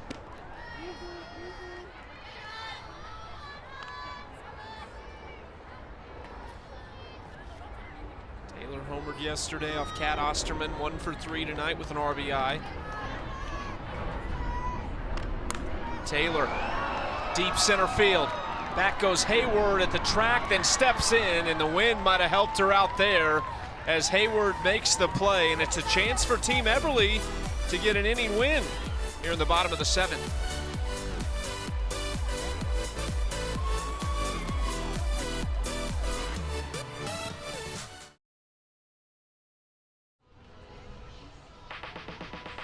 It's the offensive moment of the game brought to you by Bat Club USA, and who else? It was the 90-point home run. It was just the solo shot, but it got things started.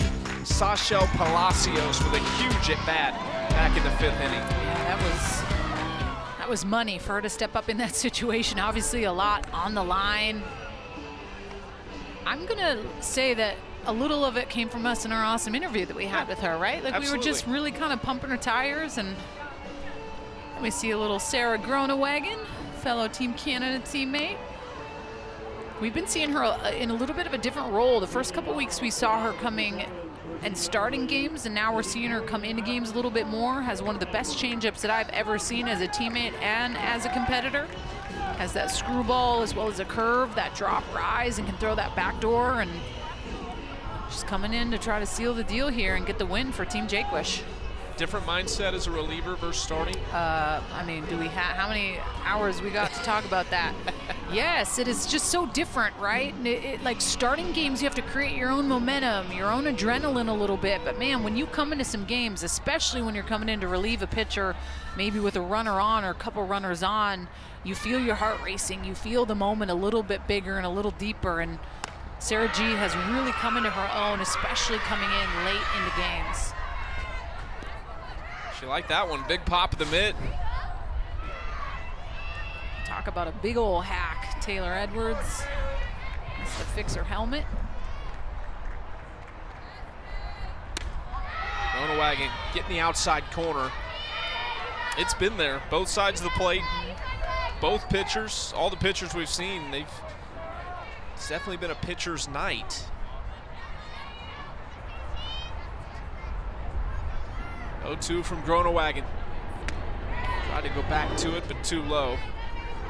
And the one thing, too, coming in as a reliever is respecting the fact that you have sometimes 3 outs, sometimes 6 outs. That's it. You can bring your best stuff out of the gate. Let's go. Like, I can give you everything I have. And sometimes when you know you're trying to conquer 7 innings, you have to hold the pitch back one time through the lineup. Or potentially have to change up your game plan a little bit. But when you get to just come into those games with 3 outs, it's like, let's go. I'm going to show you everything I have and give you my best self and try to get this win for Team Jaquish. Good spot for Groenewagen to start off. It is 7, 8, 9 that she will see. Aubrey Monroe on deck. These last 3 hitters in the lineup for Team Eberly, 0 for 6 on the night. Just a little off speed and runs it too far outside, 2-2.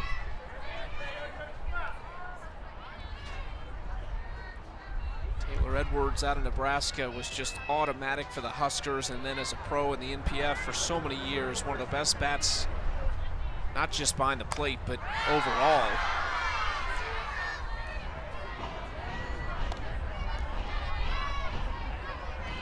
Really, just as a pitcher in this league, there's not a lot of moments off. I mean, you really aren't looking for one batter like, okay, that's my chance to take a breath. You have 60 of the best players, if not the best players, in the world.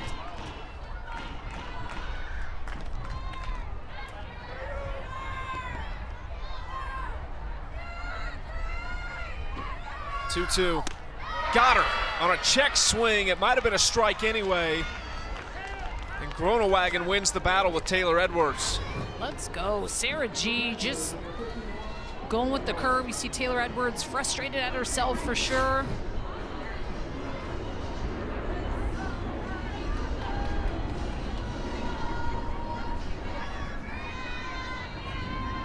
Aubrey Monroe with 1 away.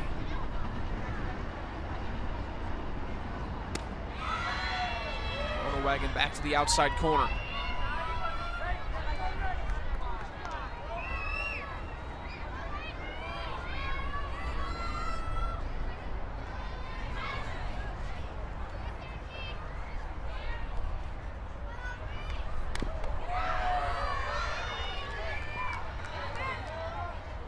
Foul ball, Monroe trying to stay alive.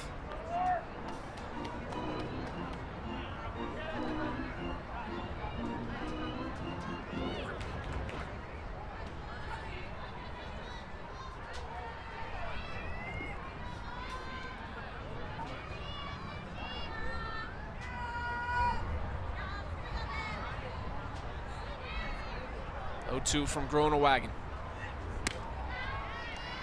This is outside.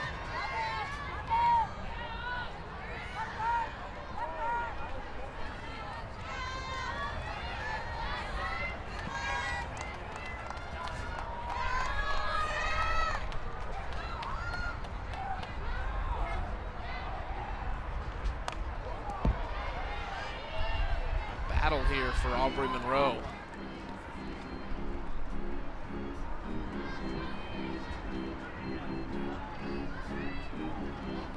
Team Eberly can't push a run across here to win the inning. Team Jaquish would take the 10 points for the inning and then obviously get the 50 points for the win,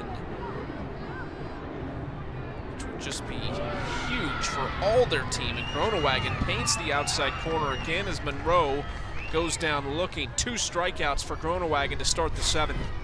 Gosh, I love backwards Ks. So good, and it just goes to show like how good she's throwing it right now. Monroe obviously not happy about it, but gonna have a little pinch hit situation. Katiana Mauga is going to be stepping up in the place for Michelle Moultrie with 2 outs. Mauga, a big bat out of Arizona. Maybe that's the strategy here. See if we can get a charge into one, take a few points. First pitch from Groenewagen, ball 1.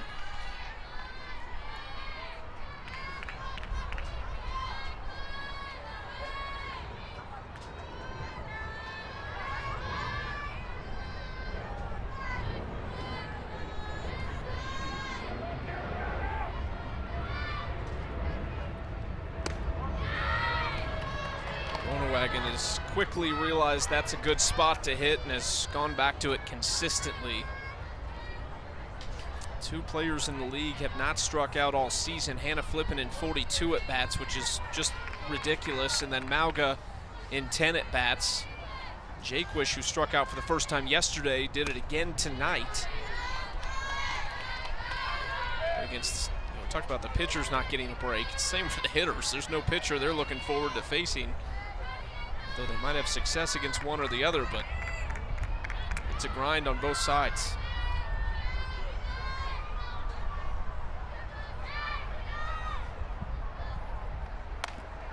Foul ball, 2-2. Sarah really living with that curveball away. A lot of confidence in that pitch right now. Able to hit that good spot. Knows that umpire has a little bit of a bigger zone.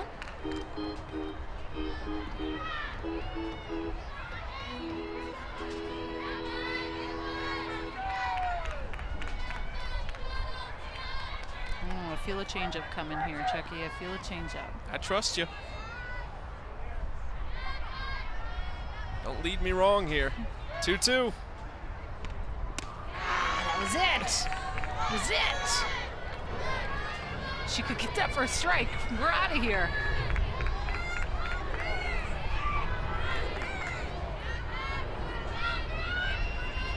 (3-2). Groenewagen looking for a plus 60 for her side. Mauga stays alive. I think even 3-2, she gets enough confidence in that changeup where she thinks she can get it for a strike. I think she freezes Katiana Mauga all day. This is that curveball she throws, just gets the end of the bat. Love that angle.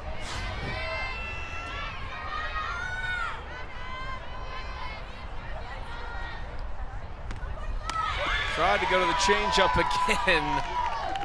Loses it upstairs and a base runner with 2 outs.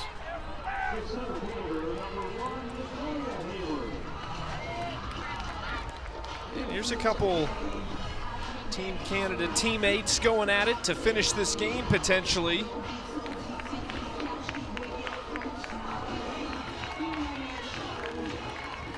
Michelle Moultrie is going to come back in for Malga to run.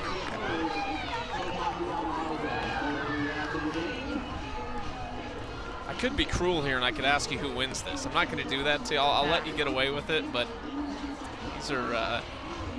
Well, because I am paid for my opinion. Okay. I'm going to go with Victoria Hayward because I feel like she is on a hot streak lately, and she has been feeling it. Hey, you can always put me on the spot, Chucky. Always. You might have to answer to Sarah Groenewagen if you're wrong here. We'll see. I'll take Sarah Groenewagen. I got it. Here it is. First pitch down low, ball 1. How would you pitch Victoria Hayward? Oh, man. It's a good question. It depends on how you've faced her in the past, but I mean, I'm going to jam her in on the hands. Looks like she's hitting this at bat instead of slapping. I mean, I got to trust my stuff if I'm going hot and in tight. And then that really opens up the fact that you can kind of tail away with that little bit of a bigger zone on the outside part of the plate that we've seen, but I'm going to jam to try to beat away.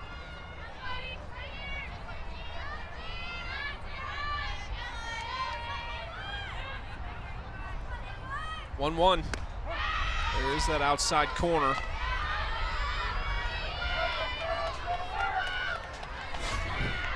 This is that screwball, just paints a really pretty corner. That's a really good spot. I could see her going back to that spot with a 1-2 count, trying to extend the zone a little bit.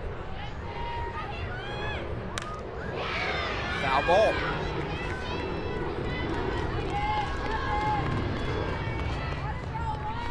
There's the numbers for Hayward. 6 hits in her last 7 at bats. Down in the count to Groenewagen, 1-2.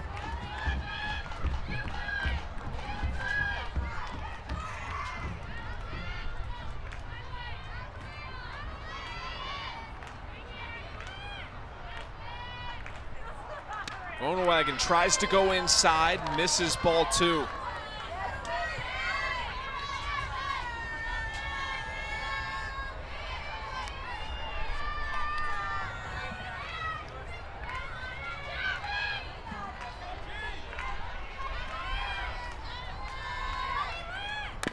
Hayward, slow grounder, advantage.